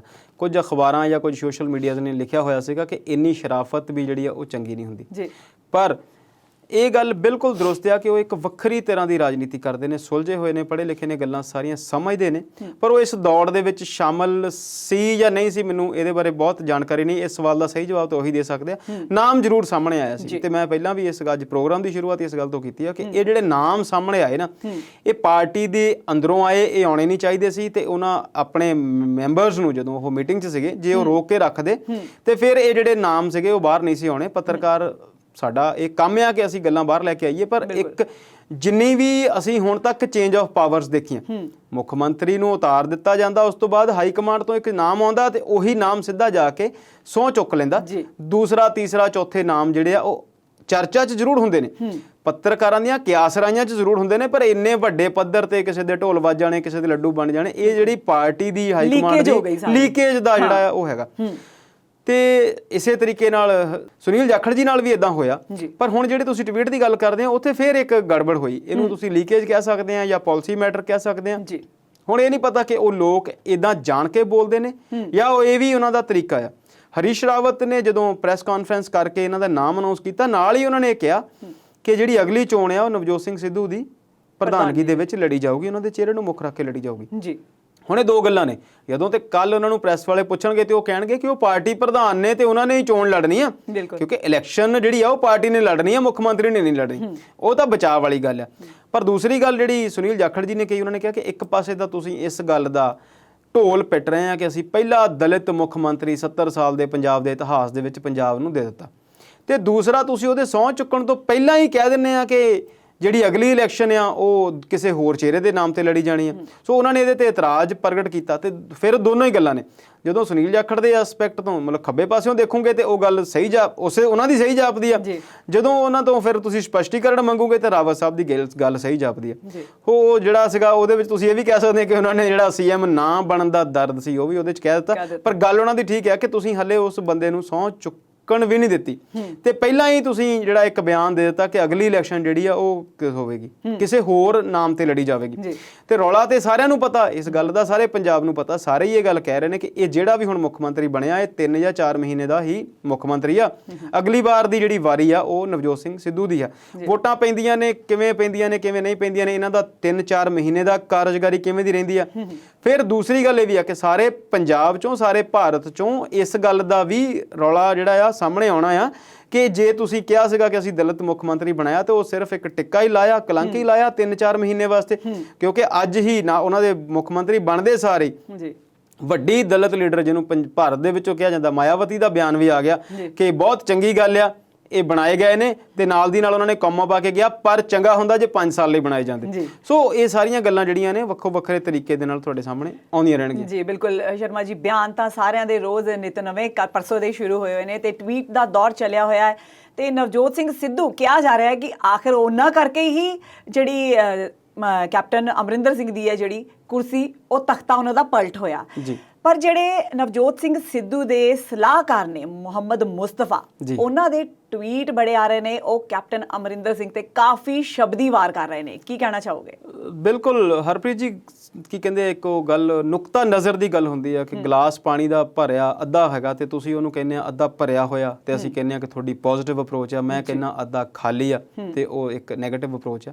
ਸਾਰਾ ਹੀ ਪੰਜਾਬ ਜਾਂ ਸਾਰਾ ਹੀ ਪੱਤਰਕਾਰ ਭਾਈਚਾਰਾ ਜਾਂ ਬਹੁਤ ਸਾਰੇ ਲੋਕ ਇੱਦਾਂ ਕਹਿ ਲਈਏ, ਸਾਰੇ ਨਾ ਕਹੀਏ, ਬਹੁਤ ਸਾਰੇ ਲੋਕ ਇਹ ਕਹਿੰਦੇ ਨੇ ਕਿ ਨਵਜੋਤ ਸਿੰਘ ਸਿੱਧੂ ਨੇ ਇਹ ਕੁਰਸੀ ਜਿਹੜੀ ਆ ਹਲਾਈ ਆ ਜਾਂ ਇਹ ਜਿਹੜਾ ਵੱਡਾ ਉਹਦੇ 'ਚ ਕਾਰਨ ਬਣੇ ਨੇ। ਮੈਂ ਬਿਲਕੁਲ ਇਸ ਗੱਲ ਨਾਲ ਸਹਿਮਤ ਹਾਂ ਕਿ ਕਾਰਨ ਉਹੀ ਬਣੇ ਨੇ, ਪਰ ਇਹ ਕੁਰਸੀ ਜਿਹੜੀ ਆ ਉਹ ਕੈਪਟਨ ਅਮਰਿੰਦਰ ਸਿੰਘ ਦੇ ਆਪਣੇ 4.5 ਸਾਲ ਦੇ ਕਾਰਜਕਾਲ ਦੀ ਨਾਕਾਮਯਾਬੀ ਨੇ ਹਲਾਈ ਆ। ਜੇਕਰ ਉਹਨਾਂ ਨੇ ਸਾਰੇ ਕੰਮ ਠੀਕ ਕੀਤੇ ਹੁੰਦੇ ਤਾਂ ਫਿਰ ਇਦਾਂ ਨਹੀਂ ਸੀ ਹਿੱਲਣੀ। ਬਿਲਕੁਲ ਚਲੀਏ ਹੁਣ ਆਪਾਂ ਬਿਲਕੁਲ, ਕਿਉਂਕਿ ਤੁਹਾਨੂੰ ਇੱਕ ਅਹੁਦੇ ਤੋਂ ਉਦੋਂ ਹੀ ਬਰਖਾਸਤ ਕੀਤਾ ਜਾਊਗਾ ਨਾ ਜਦੋਂ ਤੁਸੀਂ ਉਸ ਅਹੁਦੇ ਦੀ ਮਰਿਆਦਾ, ਉਸ ਅਹੁਦੇ ਦੇ ਅਨੁਸਾਰ ਕੰਮ ਤੇ ਲੋਕਾਂ ਦੀਆਂ ਇੱਛਾਵਾਂ ਤੇ ਪੂਰੇ ਨਹੀਂ ਉਤਰੇ। ਪੂਰੇ ਉਤਰਨਾ ਔਖਾ ਕੰਮ ਆ, ਪਰ ਫਿਰ ਵੀ ਕੋਈ ਨਾ ਕੋਈ ਅਜਿਹਾ ਕੰਮ ਤੇ ਕੀਤਾ ਜਾਵੇ। ਬਿਲਕੁਲ। ਤੇ ਜੇਕਰ ਇਸ 4.5 ਸਾਲ ਦੀਆਂ ਪ੍ਰਾਪਤੀਆਂ ਨੂੰ ਦੇਖਿਆ ਜਾਊਗਾ ਤੇ ਕਰੋਨਾ ਦਾ ਜ਼ਰੂਰ ਇੱਕ ਨਾਮ ਤੁਸੀਂ ਲੈ ਸਕਦੇ ਆ ਕਿ ਇਸ ਵਜ੍ਹਾ ਨਾਲ ਕੁਝ ਕੰਮ ਨਹੀਂ ਹੋਏ, ਪਰ ਫਿਰ ਵੀ ਬਹੁਤ ਸਾਰੀਆਂ ਚੀਜ਼ਾਂ ਰਹਿ ਗਈਆਂ। ਪਰ ਹੁਣ ਜਿਹੜੀ ਤੁਸੀਂ ਗੱਲ ਕੀਤੀ ਹੈ, ਨਵਜੋਤ ਸਿੰਘ ਸਿੱਧੂ ਨੇ ਮੁਹੰਮਦ ਮੁਸਤਫਾ ਨੂੰ ਆਪਣਾ ਸਲਾਹਕਾਰ ਲਾਇਆ ਸੀ। IPS ਅਫਸਰ ਨੇ, ਬਹੁਤ ਸਿਆਣੇ ਮੰਨੇ ਜਾਂਦੇ ਨੇ ਤੇ ਬਹੁਤ ਐਕਟਿਵ ਅਫਸਰ ਮੰਨੇ ਜਾਂਦੇ ਨੇ ਜੀ। ਕੱਲ ਜਦੋਂ ਅਸਤੀਫਾ ਦਿੱਤਾ ਕੈਪਟਨ ਸਾਹਿਬ ਨੇ, ਉਸ ਤੋਂ ਬਾਅਦ ਜਿਹੜੀ ਉਹਨਾਂ ਦੀ ਬਿਆਨਬਾਜ਼ੀ ਸਾਹਮਣੇ ਆਈ ਉਹਦੇ ਵਿੱਚ ਉਹਨਾਂ ਨੇ ਬਹੁਤ ਵੱਡੇ ਵਾਰ ਜਿਹੜੇ ਕੀਤੇ, ਜਿਹੜੇ ਪੋਲੀਟੀਕਲ ਅਟੈਕਸ ਕੀਤੇ ਨਵਜੋਤ ਸਿੰਘ ਸਿੱਧੂ ਤੇ, ਉਹਦੇ 'ਚ ਉਹਨਾਂ ਨੂੰ ਦੇਸ਼ ਦੀ ਸੁਰੱਖਿਆ ਲਈ ਵੀ ਖਤਰਾ ਦੱਸਿਆ। ਡਿਜ਼ਾਸਟਰ ਕਿਹਾ ਉਹਨਾਂ ਨੇ ਕਿ ਇਹ ਬੰਦਾ ਤਬਾਹ ਕੋਨਿਆ, ਇਹ ਕੋਈ ਵਧੀਆ ਮੈਨੇਜਰ ਜਾਂ ਵਧੀਆ ਲੀਡਰ ਜਾਂ ਵਧੀਆ ਮੁੱਖ ਮੰਤਰੀ ਸਾਬਤ ਨਹੀਂ ਹੋਵੇਗਾ। ਨਾਲ ਦੀ ਨਾਲ ਉਹਨਾਂ ਨੇ ਇਹ ਗੱਲ ਵੀ ਕਹੀ ਕਿ ਮੈਂ ਇਹਨੂੰ ਮੁੱਖ ਮੰਤਰੀ ਦੇ ਤੌਰ ਤੇ ਸਵੀਕਾਰ ਨਹੀਂ ਕਰਦਾ। ਅਸੀਂ ਮਹਾਤਮਾ ਗਾਂਧੀ ਦੀ ਗੱਲ ਕਰਦੇ ਹਾਂ ਜਿਹੜੇ ਕਹਿਣੀ ਤੇ ਕਥਨੀ ਲਈ ਜਾਣੇ ਜਾਂਦੇ ਸੀ। ਜਦੋਂ ਨਵਜੋਤ ਸਿੰਘ ਸਿੱਧੂ ਨੂੰ ਪਾਰਟੀ ਪ੍ਰਧਾਨ ਬਣਾਇਆ ਸੀ ਉਦੋਂ ਵੀ ਇਹਨਾਂ ਨੇ ਕਿਹਾ ਸੀਗਾ ਕਿ ਮੈਂ ਇਹਨਾਂ ਦੀ ਪ੍ਰਧਾਨਗੀ ਦੇ ਵਿੱਚ ਜਿਹੜਾ ਜਸ਼ਨ ਹੋਣਾ, ਜਦੋਂ ਸਹੁੰ ਚੁੱਕ ਸਮਾਗਮ ਹੋਣਾ, ਜਦੋਂ ਇਹਨਾਂ ਨੂੰ ਤਾਜਪੋਸ਼ੀ ਮਿਲਣੀ, ਮੈਂ ਨਹੀਂ ਆਉਣਾ, ਤੇ ਬਾਅਦ 'ਚ ਆ ਵੀ ਗਏ। ਪਹਿਲਾਂ ਇਹਨਾਂ ਨੇ ਕਿਹਾ ਸੀਗਾ ਕਿ ਮੈਂ ਅਗਲੀਆਂ ਇਲੈਕਸ਼ਨ ਨਹੀਂ ਲੜਨੀਆਂ ਤੇ ਫਿਰ ਰੌਲਾ ਵੀ ਰੱਖਿਆ ਕਿ ਮੈਂ ਲੜੂੰਗਾ ਵੀ। ਹੁਣ ਇਹਨਾਂ ਨੇ ਉਹ ਜਿਹੜੀਆਂ ਗੱਲਾਂ ਕੀਤੀਆਂ ਉਹਦੇ ਲਈ ਸੋਸ਼ਲ ਮੀਡੀਆ ਦੇ ਉੱਤੇ ਵੀ ਜਾਂ ਹੋਰ ਵੀ ਲੋਕਾਂ ਨੇ ਕਿਹਾ ਕਿ ਜੇ ਤੁਸੀਂ ਇਹਨਾਂ ਨੂੰ ਖਤਰਾ ਦੱਸਦੇ ਆ ਤੇ ਜੇ ਇਹ ਦੇਸ਼ ਲਈ ਜਾਂ ਪੰਜਾਬ ਲਈ ਸਿਕਿਉਰਿਟੀ ਲਈ ਖਤਰਾ ਤਾਂ ਤੁਸੀਂ ਇਹਨਾਂ ਨੂੰ ਪਾਰਟੀ ਚੋਂ ਕਿਉਂ ਨਹੀਂ ਕੱਢਿਆ ਜਾਂ ਪਹਿਲਾਂ ਇਹ ਗੱਲਾਂ ਕਿਉਂ ਨਹੀਂ ਕਹੀਆਂ। ਤੇ ਬਹੁਤ ਸਾਰੇ ਲੋਕਾਂ ਨੇ ਉਸ ਕੇਸ ਦੇ ਵਿੱਚ ਕੈਪਟਨ ਸਾਹਿਬ ਦੀ ਇੱਕ ਦੋਸਤ ਦਾ ਨਾਂ ਲੈ ਕੇ ਵੀ, ਮਹਿਲਾ ਦੋਸਤ ਦਾ ਨਾਂ ਲੈ ਕੇ ਵੀ ਕਿਹਾ ਕਿ ਜੇਕਰ ਸਿੱਧੂ ਦੇ ਪਾਕਿਸਤਾਨ ਦੇ ਜਨਰਲ ਬਾਜਵਾ ਨਾਲ ਜਾਂ ਇਮਰਾਨ ਖਾਨ ਨਾਲ ਸੰਬੰਧ ਨੇ ਤਾਂ ਤੁਹਾਡੇ ਤਾਂ ਨਜਾਇਜ਼ ਸੰਬੰਧ ਨੇ, ਇਹੋ ਜਿਹੀਆਂ ਗੱਲਾਂ ਵੀ ਕੀਤੀਆਂ। ਸੋ ਉਸ ਤੋਂ ਉਹਨਾਂ ਨਾਲ ਲੱਗਦੇ ਹੀ ਜਿਹੜੇ ਫਿਰ ਸਿੱਧੂ ਸਾਹਿਬ ਦੇ ਸਲਾਹਕਾਰ ਨੇ ਮੁਹੰਮਦ ਮੁਸਤਫਾ, ਉਹਨਾਂ ਨੇ ਬਹੁਤ ਗੰਭੀਰ ਜਿਹੜੇ ਨੇ ਟਵੀਟ ਕੀਤੇ ਨੇ। ਜੇਕਰ ਇੱਕ IPS ਆਫਿਸਰ ਭਾਵੇਂ ਉਹ ਰਿਟਾਇਰਡ ਨੇ ਤੇ ਉਹ ਹੁਣ ਸਾਬਕਾ ਮੁੱਖ ਮੰਤਰੀ ਨੇ, ਇਹੋ ਜਿਹਾ ਟਵੀਟ ਕਰਦੇ ਨੇ, ਇਹਨੂੰ ਤੁਸੀਂ ਰਾਜਨੀਤੀ ਪੱਖੋਂ ਵੀ ਦੇਖ ਸਕਦੇ ਆ ਤੇ ਇਦਾਂ ਵੀ ਕਹਿ ਸਕਦੇ ਆ ਕਿ ਸਿੱਧੂ ਨੂੰ ਉਹ ਕਵਰ ਫਾਇਰ ਦੇ ਰਹੇ ਨੇ ਤੇ ਨਾਲ ਦੀ ਨਾਲ ਉਹ ਜਿਹੜੇ ਦੋਸ਼ ਨੇ ਉਹ ਬਹੁਤ ਗੰਭੀਰ ਨੇ ਜੀ। ਕਿਉਂਕਿ ਮੁਸਤਫਾ ਸਾਹਿਬ ਰਾਜਨੀਤੀ ਦੇ ਖਿਡਾਰੀ ਨਹੀਂ ਹਨ, ਉਹ ਸਿਰਫ ਇੱਕ ਆਫੀਸਰ ਨੇ ਤੇ ਸਲਾਹਕਾਰ ਨੇ ਹੁਣ। ਪਰ ਜਿਹੜੀਆਂ ਉਹਨਾਂ ਨੇ ਗੱਲਾਂ ਕਹੀਆਂ, ਉਹਨਾਂ ਨੇ ਕਿਹਾ ਕਿ ਤੁਸੀਂ ਮੇਰਾ ਮੂੰਹ ਨਾ ਖਲਾਓ, ਮੈਂ ਤੁਹਾਨੂੰ ਸਿਰਫ ਗੱਲਾਂ ਨਹੀਂ ਕਰ ਰਿਹਾ, ਮੇਰੇ ਕੋਲ ਸਾਰੇ ਹੀ ਸਬੂਤ ਨੇ। ਦੇਖੋ, ਜੇ ਤਾਂ ਇਹ ਕੋਈ ਮੁਲਕ ਹੁੰਦਾ ਫਰਾਂਸ ਵਰਗਾ ਤੇ ਹੁਣ ਤੱਕ ਉਹਨੂੰ ਮੁਹੰਮਦ ਮੁਸਤਫਾ ਤੋਂ ਇਸ ਗੱਲ ਜਾਂਚ ਲਈ ਸਬੂਤ ਮੰਗ ਲੈ ਜਾਂਦੇ ਤੇ ਕੈਪਟਨ ਸਾਹਿਬ ਵੱਲ ਨੂੰ ਦੂਜੇ ਪਾਸੇ ਤਰੀਕੇ ਨਾਲ ਤੋਪ ਦਾ ਮੂੰਹ ਜਿਹੜਾ ਉਹ ਘੁੰਮ ਗਿਆ ਹੋਣਾ ਸੀ। ਪਰ ਫਿਰ ਵੀ ਇਹ ਜਿਹੜੀ ਗੱਲ ਆ ਉਹ ਬਿਲਕੁਲ ਵਿਚਾਰਨਯੋਗ ਆ ਕਿ ਮੁਹੰਮਦ ਮੁਸਤਫਾ ਨੇ ਜਿਹੜੀਆਂ ਗੱਲਾਂ ਕੀਤੀਆਂ, ਉਹਨਾਂ ਨੇ ਬਿਲਕੁਲ ਦੋਸ਼ ਨਹੀਂ ਲਾਏ। ਉਹਨਾਂ ਨੇ ਇਹ ਵੀ ਕਿਹਾ ਕਿ ਮੇਰੇ ਕੋਲ ਤਾਂ ਸਬੂਤ ਨੇ ਕਿ ਤੁਸੀਂ ਕਿੱਥੇ ਕਿੰਨੇ ਪੈਸੇ ਖਰਚੇ ਨੇ ਤੇ ਕਿੱਥੇ ਭੇਜੇ ਨੇ, ਕੀ ਤੁਸੀਂ ਕਰਦੇ ਰਹੇ ਆ। ਉਹ ਬਿਲਕੁਲ ਉਹਨਾਂ ਨੇ ਸਿੱਧੂ ਸਾਹਿਬ ਨੂੰ ਬਚਾਉਣ ਦਾ ਯਤਨ ਵੀ ਕੀਤਾ ਤੇ ਨਾਲ ਦੀ ਨਾਲ ਇੱਕ ਵੱਡਾ ਅਟੈਕ ਵੀ ਆ। ਉਹਦੇ ਤੇ ਕੀ ਹੋਵੇਗਾ ਆਉਣ ਵਾਲੇ ਦਿਨਾਂ 'ਚ ਦੇਖਣ ਨੂੰ ਮਿਲੇਗਾ, ਕਿਉਂਕਿ ਹਾਲੇ ਤੇ ਚੰਨੀ ਸਾਹਿਬ ਦਾ ਜਸ਼ਨ ਜਿਹੜਾ ਉਹ ਜਾਰੀ ਹੈ। ਜੀ ਸ਼ਰਮਾ ਜੀ, ਮੁਹੰਮਦ ਮੁਸਤਫਾ ਸਾਹਿਬ ਨੇ ਤਾਂ ਕਹਿ ਦਿੱਤਾ ਜੀ ਰਾਜ਼ ਕੋ ਰਾਜ਼ ਰਹਿਣੇ ਦਿਓ, ਪਰ ਅਸੀਂ ਹੋਰ ਰਾਜ਼ਾਂ ਤੋਂ ਪਰਦਾ ਜ਼ਰੂਰ ਉਠਾਵਾਂਗੇ, ਪਰ ਬ੍ਰੇਕ ਤੋਂ ਬਾਅਦ।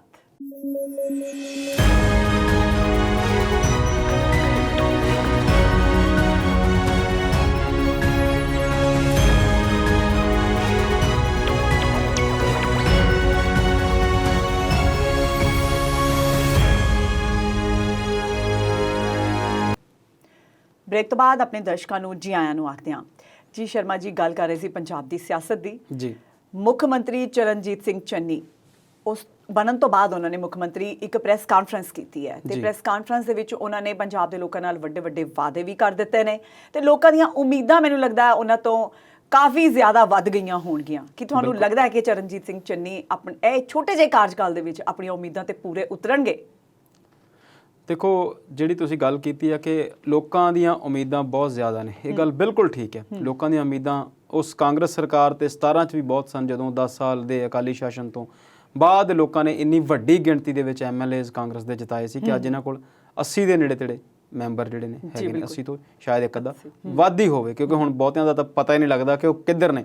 3-4 ਤੇ ਆਪ ਵੱਲੋਂ ਜਿੱਤੇ ਹੋਏ ਨੇ, ਉਹ ਵਿਚਾਰੇ ਕਈ ਵਾਰ ਕਾਂਗਰਸ ਭਵਨ ਦੀ ਮੀਟਿੰਗ ਦੇ ਵਿੱਚ ਬਾਹਰ ਬਿਠਾ ਦਿੱਤੇ ਜਾਂਦੇ ਨੇ। ਜੀ ਬਿਲਕੁਲ, ਕਿਉਂਕਿ ਉਹ ਕੈਪਟਨ ਧੜੇ ਦੇ ਦੁਆਰਾ ਸ਼ਾਮਲ ਕੀਤੇ ਗਏ ਸੀ। ਪਰ ਚਲੋ ਆਪਾਂ ਉਸ ਗੱਲ ਤੋਂ ਮੁੜਦੇ ਹਾਂ। ਉਹਨਾਂ ਤੋਂ ਉਮੀਦਾਂ ਲੋਕਾਂ ਨੂੰ ਬਹੁਤ ਜ਼ਿਆਦਾ ਨੇ। ਦੇਖੋ, ਲੋਕ ਉਮੀਦ ਕਿਉਂ ਨਾ ਕਰਨ? ਸਰਕਾਰ ਦਾ ਕੰਮ ਹੀ ਆ ਲੋਕਾਂ ਦੇ ਹਿੱਤ ਲਈ ਕੰਮ ਕਰਨਾ, ਤੇ ਜਦੋਂ ਸਰਕਾਰਾਂ ਲੋਕਾਂ ਦੇ ਲਈ ਕੰਮ ਨਹੀਂ ਕਰਦੀਆਂ ਫਿਰ ਸਰਕਾਰਾਂ ਬਦਲੀਆਂ ਜਾਂਦੀਆਂ ਨੇ, ਜਾਂ ਲੋਕ ਵੋਟਾਂ ਪਾ ਕੇ ਬਦਲ ਦਿੰਦੇ ਨੇ, ਜਾਂ ਹਾਈ ਕਮਾਂਡ ਜਿਹੜੀ ਆ ਉਹ ਉਹਨਾਂ ਸਰਕਾਰਾਂ ਨੂੰ ਬਦਲ ਦਿੰਦੀ ਹੈ। ਮੁੱਖ ਮੰਤਰੀ ਬਣਦਿਆਂ ਸਾਰੀ ਉਹਨਾਂ ਨੇ ਇੱਕ ਪ੍ਰੈਸ ਕਾਨਫਰੰਸ ਕੀਤੀ। ਮੈਨੂੰ ਇਦਾਂ ਲੱਗਦਾ ਕਿ ਇਹ ਜਦੋਂ ਬੰਦਾ 8-10 ਸਾਲ 15 ਸਾਲ 20 ਸਾਲ ਰਾਜਨੀਤੀ ਦੇ ਵਿੱਚ ਇੱਕ ਕੰਮ ਕਰ ਲੈਂਦਾ, ਤੁਸੀਂ ਵੀ ਇੱਕ ਪ੍ਰੋਫੈਸ਼ਨ 'ਚ ਆ, ਮੈਂ ਵੀ ਇੱਕ ਪ੍ਰੋਫੈਸ਼ਨ 'ਚ ਆ, ਉਹ ਉਸ ਪ੍ਰੋਫੈਸ਼ਨ ਦੀਆਂ ਬਾਰੀਕੀਆਂ ਜਿਹੜੀਆਂ ਆ ਉਹ ਬਾਖੂਬੀ ਸਮਝ ਲੈਂਦਾ। ਬਿਲਕੁਲ, ਉਹਨੂੰ ਲੋਕਾਂ ਦੇ ਨਾਲ ਇੰਟਰੈਕਟ ਕਰਨਾ, ਲੋਕਾਂ ਨੂੰ ਆਪਣੇ ਨਾਲ ਜੋੜਨਾ ਤੇ ਲੋਕਾਂ ਦੀਆਂ ਭਾਵਨਾਵਾਂ ਨੂੰ ਟੱਚ ਕਰਨਾ ਜਿਹੜਾ ਆ ਉਹ ਆ ਜਾਂਦਾ। ਚਾਹੇ ਉਹ ਨਰਿੰਦਰ ਭਾਈ ਮੋਦੀ ਹੋਵੇ, ਚਾਹੇ ਉਹ ਅਰਵਿੰਦ ਕੇਜਰੀਵਾਲ ਹੋਵੇ, ਚਾਹੇ ਉਹ ਪ੍ਰਸ਼ਾਂਤ ਕਿਸ਼ੋਰ ਹੋਵੇ ਤੇ ਚਾਹੇ ਉਹ ਚਰਨਜੀਤ ਸਿੰਘ ਚੰਨੀ ਹੋਣ। ਬਿਲਕੁਲ ਪ੍ਰੈਸ ਕਾਨਫਰੰਸ ਕਰਦੇ ਆ। ਇਸ ਤੋਂ ਪਹਿਲਾਂ ਕਿ ਮੈਂ ਪ੍ਰੈਸ ਕਾਨਫਰੰਸ 'ਚ ਉਹਨਾਂ ਨੇ ਕੀ ਕਿਹਾ ਉਹਦੀ ਗੱਲ ਕਰਾਂ, ਮੈਨੂੰ ਇੱਕ ਹੋਰ ਗੱਲ ਲੱਗਦੀ ਆ ਕਿ ਲੋਕਤੰਤਰ ਦੇ ਵਿੱਚ ਇਹ ਇੱਕ ਪ੍ਰਥਾ ਜੀ ਬਣ ਗਈ ਕਿ ਅਸੀਂ ਪ੍ਰੈਸ ਕਾਨਫਰੰਸ ਉਹਨੂੰ ਕਹਿੰਦੇ ਆ, ਪਰ ਉਹ ਹੈ ਸਾਰੀ ਜਿਹੜੀ ਆ ਉਹ ਬਿਆਨ ਦੇਣ ਵਾਲੀ ਗੱਲ। ਪ੍ਰੈਸ ਕਾਨਫਰੰਸ ਅਸੀਂ ਤਦ ਉਹਨੂੰ ਮੰਨਦੇ ਆ ਵੀ ਜੇਕਰ ਪ੍ਰੈਸ ਦੇ ਨੁਮਾਇੰਦਿਆਂ ਦੇ ਸਵਾਲਾਂ ਦੇ ਤੁਸੀਂ ਜਵਾਬ ਦਿਓ। ਜੇਕਰ ਤੁਸੀਂ ਆਪਣੀ ਹੀ ਗੱਲ ਉਹਨਾਂ ਦੇ ਸਾਹਮਣੇ ਰੱਖਣੀ ਆ ਕਹਿ ਕੇ ਤੇ ਤੁਸੀਂ ਕਹਿਣਾ ਕਿ ਨਹੀਂ ਇਹ ਗੱਲ ਪ੍ਰੈਸ ਕਾਨਫਰੰਸ ਹੋ ਗਈ, ਤੇ ਇਹ ਪ੍ਰੈਸ ਕਾਨਫਰੰਸ ਨਹੀਂ ਹੈ, ਇਹ ਤਾਂ ਸਿਰਫ ਆਪਣਾ ਬਿਆਨ ਦੇਣ ਵਾਲੀ ਗੱਲ ਹੈ। ਕਹਿਣ ਨੂੰ ਤਾਂ ਰੌਲਾ ਇਹੀ ਸੀਗਾ ਕਿ ਉਹ ਪ੍ਰੈਸ ਕਾਨਫਰੰਸ ਕਰ ਰਹੇ ਨੇ, ਪਰ ਜਦੋਂ ਪ੍ਰੈਸ ਦੇ ਸਾਹਮਣੇ ਆਏ ਸਵਾਲਾਂ ਦੇ ਜਵਾਬ ਨਹੀਂ ਦਿੱਤੇ ਤੇ ਸਵਾਲ ਉਹਨਾਂ ਨੇ ਕਿਸੇ ਨੂੰ ਪੁੱਛਣ ਨਹੀਂ ਦਿੱਤਾ। ਬਿਲਕੁਲ, ਉਹਨਾਂ ਦੇ ਇੱਕ ਪਾਸੇ ਨਵਜੋਤ ਸਿੰਘ ਸਿੱਧੂ ਬੈਠੇ ਸੀ, ਦੂਸਰੇ ਪਾਸੇ ਹਰੀਸ਼ ਰਾਵਤ ਜੀ ਸੀ, ਨਾਲ ਦੀ ਨਾਲ ਰੰਧਾਵਾ ਸਾਹਿਬ ਸੀ, ਤੇ ਦੂਸਰੇ ਪਾਸੇ OP ਸੋਨੀ, ਕੁਝ ਹੋਰ ਬਾਕੀ ਕਾਂਗਰਸ ਦੀ ਸਾਰੀ ਹਾਈ ਕਮਾਂਡ ਜੋ ਲੀਡਰਸ਼ਿਪ ਸੀ ਸਾਰੇ ਬੈਠੇ ਖੜੇ ਨਜ਼ਰ ਆਏ। ਤੇ ਜਿਹੜੀ ਸ਼ੁਰੂਆਤ ਕੀਤੀ ਉਹਨਾਂ ਨੇ ਗੁਰੂ ਗੋਬਿੰਦ ਸਿੰਘ ਜੀ ਦਾ ਵਾਕ ਦੁਹਰਾਇਆ, ਦੇਸ਼ ਸੇਵਾ ਵਰ ਮੋਹ ਇਹ, ਤੇ ਨਾਲ ਦੀ ਨਾਲ ਫਿਰ ਉਹਨਾਂ ਨੇ ਸ਼ੁਰੂਆਤ ਦੇ ਵਿੱਚ ਹੀ ਦੱਸਿਆ ਕਿ ਮੈਂ ਇੱਕ ਬਹੁਤ ਗਰੀਬ ਪਰਿਵਾਰ ਦੇ ਵਿੱਚ ਪੈਦਾ ਹੋਇਆ ਸੀ। ਆਪਣੇ ਘਰ ਦਾ ਜ਼ਿਕਰ ਕੀਤਾ ਕਿ ਸਾਡਾ ਘਰ ਜਿਹੜਾ ਹੈ ਉਹ ਇਸ ਹਾਲਾਤ 'ਚ ਸੀ ਕਿ ਸਾਨੂੰ ਟੋਬੇ 'ਚੋਂ ਜਾਂ ਛੱਪੜ 'ਚੋਂ ਗਿੱਲੀ ਮਿੱਟੀ ਜਾਂ ਜਿਹਨੂੰ ਅਸੀਂ ਗਾਰਾ ਕਹਿੰਦੇ ਉਹ ਲੈ ਕੇ ਆਉਣੀ ਪੈਂਦੀ ਸੀ, ਤੇ ਫਿਰ ਘਰ ਨੂੰ ਜਿਹੜੀਆਂ ਕੰਧਾਂ ਸੀ ਉਹਨਾਂ ਨੂੰ ਲਿਪਣਾ ਪੈਂਦਾ ਸੀ। ਸੋ ਉਹਨਾਂ ਨੇ ਉਸ ਆਪਣੇ ਦੌਰ ਦਾ ਜ਼ਿਕਰ ਕੀਤਾ। ਅੱਜ ਉਹ 58 ਸਾਲ ਦੇ ਨੇ, ਪਰ ਮੈਨੂੰ ਲੱਗਦਾ ਉਹ 40 ਸਾਲ ਜਾਂ 45 ਸਾਲ ਜਾਂ 50 ਸਾਲ ਪੁਰਾਣੇ ਇੱਕ ਪਿੰਡ ਦੇ ਵਿੱਚ ਲੋਕਾਂ ਨੂੰ ਲੈ ਗਏ। ਉਹ ਸਾਰੀਆਂ ਗੱਲਾਂ ਉਹਨਾਂ ਨੇ ਉਦੋਂ ਦੀਆਂ ਦੱਸੀਆਂ, ਜਿਹੋ ਜਿਹਾ ਅਸੀਂ ਸਾਰਿਆਂ ਨੇ ਉਹ ਹਾਲਾਤ ਜਿਹੜੇ ਨੇ ਪਿੰਡਾਂ ਦੇ ਦੇਖੇ ਹੋਏ ਨੇ, ਚਾਹੇ ਉਹ ਸਾਡੇ ਘਰ ਦੇ ਸੀ ਜਾਂ ਨਹੀਂ ਸੀ, ਉਹ ਇੱਕ ਵੱਖਰਾ ਵਿਸ਼ਾ ਆ। ਪਰ ਅਮੂਮਨ ਜਿਹੜੇ ਵੀ 50 ਸਾਲ ਦੇ ਲੋਕ ਨੇ ਉਹਨਾਂ ਨੇ ਉਹ ਪਿੰਡਾਂ ਦੇ ਘਰ ਉਹ ਹਾਲਾਤ ਦੇਖੇ ਹੋਏ ਨੇ। ਫਿਰ ਉਹਨਾਂ ਨੇ ਗੱਲ ਕੀਤੀ ਕਿ ਬਾਅਦ ਵਿੱਚ ਮੇਰੇ ਫਾਦਰ ਸਾਹਿਬ ਨੇ ਇੱਕ ਟੈਂਟ ਹਾਊਸ ਜਿਹੜਾ ਸੀ ਉਹ ਓਨ ਕੀਤਾ, ਤੇ ਮੈਂ ਰਿਕਸ਼ਾ ਚਲਾ ਕੇ ਲੋਕਾਂ ਦੇ ਘਰ ਤੱਕ ਟੈਂਟ ਦਾ ਸਮਾਨ ਛੱਡਣ ਜਾਂਦਾ ਸੀ, ਤੇ ਮੈਂ ਉਹ ਸਾਰੀ ਜਿਹੜੀ ਮਿਹਨਤ ਆ ਉਹ ਕੀਤੀ ਜੀ।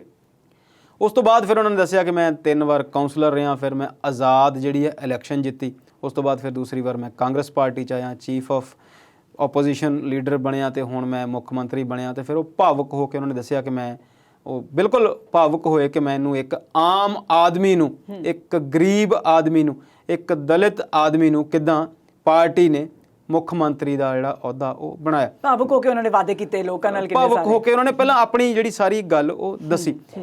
ਇਸ ਗੱਲ ਦੇ ਵਿੱਚ ਤੁਸੀਂ ਸਮਝਦੇ ਆ, ਦਰਸ਼ਕ ਵੀ ਇਸ ਗੱਲ ਨਾਲ ਸਹਿਮਤ ਹੋਣਗੇ, ਤੇ ਜਿਹੜੇ ਵਿਦਿਆਰਥੀ ਨੇ ਰਾਜਨੀਤੀ ਦੇ, ਚਾਹੇ ਉਹ ਹੁਣ ਐਨਾਲਿਸਿਸ ਵਿੰਗ 'ਚ ਬੈਠੇ ਨੇ, ਉਹ ਵੀ ਇਸ ਗੱਲ ਨੂੰ ਸਮਝਦੇ ਨੇ ਕਿ ਇਹ ਅਸਲ ਦੇ ਵਿੱਚ ਇਹ ਲੋਕਤੰਤਰ ਆ ਜੀ, ਇਹ ਲੋਕਤੰਤਰ ਦੀ ਜਿੱਤ ਆ ਜੀ। ਪਰ ਇੱਥੇ ਫਿਰ ਉਹ ਕਨੈਕਸ਼ਨ ਲੋਕਾਂ ਨਾਲ ਬਣਾਉਣ ਵਾਲੀ ਗੱਲ ਆ ਕਿ ਜੇ ਤੁਸੀਂ ਮਿਹਨਤ ਕਰੀ ਆ ਤੇ ਤੁਸੀਂ ਉਹਦੇ ਲਈ ਭਾਵੁਕ ਹੋਣਾ ਤੁਹਾਡਾ ਲਾਜ਼ਮੀ ਹੈ, ਪਰ ਤੁਸੀਂ ਇਸ ਤਰੀਕੇ ਦੇ ਨਾਲ ਲੋਕਾਂ ਦੇ ਸਾਹਮਣੇ ਆਪਣੇ ਆਪ ਨੂੰ ਪੇਸ਼ ਕਰਦੇ ਆ, ਫਿਰ ਤੁਸੀਂ ਉੱਥੇ ਤੋਂ ਜਿਹੜਾ ਇਮੋਸ਼ਨਲ ਇੱਕ ਬੈਨੀਫਿਟ ਲੈਣਾ ਚਾਹੁੰਦੇ ਆ। ਪ੍ਰਧਾਨ ਮੰਤਰੀ ਮੋਦੀ ਦਾ ਜੇ ਮੈਂ ਉਹਦੇ 'ਚ ਜ਼ਿਕਰ ਕਰਾਂ, ਤੇ ਉਹ ਜਦੋਂ 14 ਦੇ ਵਿੱਚ ਇਲੈਕਸ਼ਨ ਲੜਨੀ ਸੀ ਉਹਨਾਂ ਨੇ, ਤੇ ਉਹਨਾਂ ਨੇ ਆਪਣੇ ਆਪ ਨੂੰ ਇੱਕ ਗਰੀਬ ਤੇ ਆਪਣੇ ਆਪ ਨੂੰ ਇੱਕ ਚਾਹ ਵਾਲਾ ਦੇ ਤੌਰ ਤੇ ਪੇਸ਼ ਕੀਤਾ। ਫਿਰ ਉਹਨਾਂ ਨੇ ਦੱਸਿਆ ਕਿ ਮੈਨੂੰ ਬੀਜੇਪੀ ਨੇ ਉਹ ਕੀਤਾ, ਤੇ ਮੈਂ ਲੋਕਤੰਤਰ ਦੀ ਪਾਵਰ ਦੇ ਨਾਲ ਮੈਂ ਪ੍ਰਧਾਨ ਮੰਤਰੀ ਬਣਿਆ ਜੀ। ਜੇ ਤੁਸੀਂ ਉਸ ਤੋਂ ਪਿੱਛੇ ਚਲੇ ਜਾਓ, ਉਸ ਤੋਂ ਪਹਿਲਾਂ ਉਹ 2 ਵਾਰ ਗੁਜਰਾਤ ਦੇ ਮੁੱਖ ਮੰਤਰੀ ਰਹੇ। ਜੇ ਤੁਸੀਂ ਉਹਨਾਂ ਦਿਨਾਂ ਦਾ ਜ਼ਿਕਰ ਕਰੋ, ਤੇ ਉਹ ਕਦੇ ਨਹੀਂ ਕਹਿੰਦੇ ਸੀ ਕਿ ਮੈਂ ਚਾਹ ਵੇਚਦਾ ਸੀ। ਬਿਲਕੁਲ। ਹੁਣ ਇਹ ਦੇਖਣਾ ਬਣੂਗਾ ਕਿ ਉਹ 4 ਤੋਂ ਪਹਿਲਾਂ ਚਾਹ ਨਹੀਂ ਵੇਚੀ ਉਹਨਾਂ ਨੇ, ਜੇ ਚਾਹ ਵੇਚੀ ਹੈ ਤਾਂ ਫਿਰ 4 ਤੋਂ 14 ਤੱਕ ਉਹਦਾ ਜ਼ਿਕਰ ਕਿਉਂ ਨਹੀਂ ਕੀਤਾ। ਸੋ ਇਹ ਜਿਹੜੀ ਇੱਕ ਟਿਪੀਕਲ ਟਾਈਪ ਆਫ ਸਟ੍ਰੈਟਜੀ ਆ ਸਾਡੇ ਲੀਡਰਸ ਨੇ ਡਿਵੈਲਪ ਕੀਤੀ ਹੋਈ ਕਿ ਕਿੱਦਾਂ ਲੋਕਾਂ ਨੂੰ ਜਿਹੜਾ ਆ ਭਾਵਨਾਤਮਕ ਤੌਰ ਦੇ ਉੱਤੇ ਤੁਸੀਂ ਆਪਣੇ ਨਾਲ ਅਟੈਚ ਕਰਨਾ। ਮੈਂ ਇਹਦੇ ਵਿੱਚ ਅੱਜ ਉਹਨਾਂ ਦਾ ਪਹਿਲਾ ਦਿਨ ਸੀ, ਉਹ ਮੁੱਖ ਮੰਤਰੀ ਬਣੇ, ਉਹ ਗੱਲ ਠੀਕ ਆ, ਪਰ ਫਿਰ ਵੀ ਕਿਤੇ ਨਾ ਕਿਤੇ ਜਿਹੜੀ ਰਾਜਨੀਤੀ ਆ ਉਹਨਾਂ ਦੇ ਉਹਦੇ ਚੋਂ ਜਾਂਦੀ ਨਹੀਂ। ਨਾਲ ਦੀ ਨਾਲ ਉਹਨਾਂ ਨੇ ਇਹ ਕਿਹਾ ਕਿ ਫਿਰ ਉਹਨਾਂ ਨੇ ਗੱਲ ਕੀਤੀ ਪੰਜਾਬ ਦੀ। ਸਭ ਤੋਂ ਪਹਿਲਾਂ ਉਹਨਾਂ ਨੇ ਗੱਲ ਕੀਤੀ ਕਿ ਮੈਂ ਆਮ ਆਦਮੀ ਆ, ਮੈਂ ਆਮ ਲੋਕਾਂ ਨਾਲ ਜੁੜਿਆ ਹੋਇਆ ਆਦਮੀ ਆ। ਮੈਂ ਕਿਉਂਕਿ ਗਰੀਬੀ ਸਾਰੀ ਦੇਖੀ ਆ, ਤੇ ਮੇਰੇ ਕੋਲ ਕੋਈ ਵੀ ਮਾਫੀਆ ਵਾਲਾ, ਕੋਈ ਵੀ ਜਿਹੜਾ ਗਲਤ ਕੰਮ ਕਰਨ ਵਾਲਾ ਉਹ ਬੰਦਾ ਆਵੇ ਨਾ ਜੀ। ਬਹੁਤ ਚੰਗੀ ਗੱਲ ਆ ਜੇਕਰ ਅਜਿਹਾ ਉਹ ਕਰਦੇ ਨੇ, ਜਿਵੇਂ ਜਿੰਨੀਆਂ ਕੁ ਉਹਨਾਂ ਨੇ ਗੱਲਾਂ ਕੀਤੀਆਂ, ਜੇ ਅਜਿਹਾ ਉਹ ਕੰਮ ਕਰਦੇ ਨੇ, ਜੇਕਰ ਮਾਫੀਆ ਰਾਜ ਨੂੰ ਉਹ ਠੱਲ ਪਾਉਂਦੇ ਨੇ, ਰੇਤ ਮਾਫੀਆ ਦੀ ਉਹ ਗੱਲ ਕਰਦੇ ਨੇ, ਤਾਂ ਮੇਰਾ ਖਿਆਲ ਆ ਉਹ ਇਸ ਚੀਜ਼ ਨੂੰ ਜਾਣਦੇ ਹੋਣਗੇ ਕਿ ਉਹਨਾਂ ਦਾ ਆਪਣਾ ਹਲਕਾ ਚਮਕੌਰ ਸਾਹਿਬ, ਰੋਪੜ ਉਹਨਾਂ ਦਾ ਜ਼ਿਲ੍ਹਾ ਆ, ਉੱਥੋਂ ਵੀ ਦਰਿਆ ਜਿਹੜਾ ਆ ਲੰਘਦਾ ਆ, ਤੇ ਉੱਥੇ ਜਿਹੜੀ ਜਿੰਨੀ ਕੁ ਰੇਤ ਮਾਫੀਆ ਦੀ ਉੱਥੇ ਆ, ਉਹਨਾਂ ਨੂੰ ਸਾਰਾ ਜਾਣਕਾਰੀ ਆ, ਸਾਡੇ ਦੱਸਣ ਦੀ ਲੋੜ ਨਹੀਂ।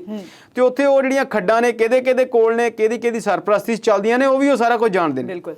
ਹੁਣ ਆਪਾਂ ਪਹਿਲੇ ਦਿਨ ਹੀ ਉਹਨਾਂ ਨੂੰ ਕਹਿਣ ਲੱਗ ਜਾਈਏ ਕਿ ਤੁਹਾਡੀ ਸਰਪ੍ਰਸਤੀ 'ਚ ਸਾਰਾ ਕੁਝ ਹੁੰਦਾ, ਇਦਾਂ ਦੀ ਗੱਲ ਨਹੀਂ ਹੈਗੀ।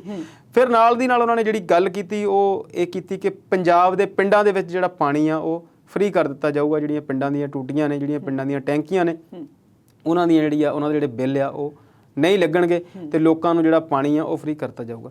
ਦੇਖਣ ਸੁਣਨ ਨੂੰ ਚੰਗੀ ਗੱਲ ਲੱਗਦੀ ਆ, ਪਰ ਉਹਦਾ ਜਿਹੜਾ ਪਾਣੀ ਦੀ ਵੇਸਟੇਜ ਆ ਪਹਿਲਾਂ ਹੀ ਬਹੁਤ ਆ। ਕਿਉਂ ਵੇਸਟੇਜ ਆ? ਕਿਉਂਕਿ ਉਹਦੇ ਤੇ ਕੋਈ ਬਿੱਲ ਨਹੀਂ ਲੱਗਦਾ। ਉਹ ਵੀ ਗੱਲਾਂ ਬਹੁਤ ਵੱਡਾ ਮੁੱਦਾ। ਫਿਰ ਨਾਲ ਦੀ ਨਾਲ ਉਹਨਾਂ ਨੇ ਇਹ ਕਿਹਾ ਕਿ ਬਿਜਲੀ ਜਿਹੜੀ ਆ ਕਿਸੇ ਦੀ ਵੀ ਬਿੱਲ ਲੱਗਣ ਤੋਂ, ਕਿਸੇ ਦੀ ਵੀ ਬਿੱਲ ਨਾ ਦੇਣ ਤੋਂ ਜਿਹੜੀ ਬਿਜਲੀ ਉਹ ਨਹੀਂ ਕੱਟੀ ਜਾਵੇਗੀ। ਮੈਨੂੰ ਲੱਗਦਾ ਕਿਤੇ ਨਾ ਕਿਤੇ ਇਹ ਚੀਜ਼ਾਂ ਜਿਹੜੀਆਂ ਨੇ ਉਹ ਚੋਣ ਵਾਅਦੇ ਵਰਗੀ ਗੱਲ ਨੇ, ਅਗਲੀਆਂ ਚੋਣਾਂ ਆਉਣ ਵਾਲੀਆਂ ਨੇ, ਤੇ ਆਮ ਆਦਮੀ ਪਾਰਟੀ ਇਹੋ ਜਿਹੀਆਂ ਗੱਲਾਂ ਕਰਦੀ ਆ ਬਿਜਲੀ ਵਾਲੀਆਂ, ਸਾਰੀਆਂ ਹੀ ਪਾਰਟੀਆਂ ਨੇ ਕੀਤੀਆਂ, ਤੇ ਉਹਨਾਂ ਨੇ ਵੀ ਉਹ ਜਿਹੜੀ ਗੱਲ ਆ ਉਹੋ ਜਿਹੀ ਹੀ ਦੁਹਰਾਈ। ਬਿਲਕੁਲ।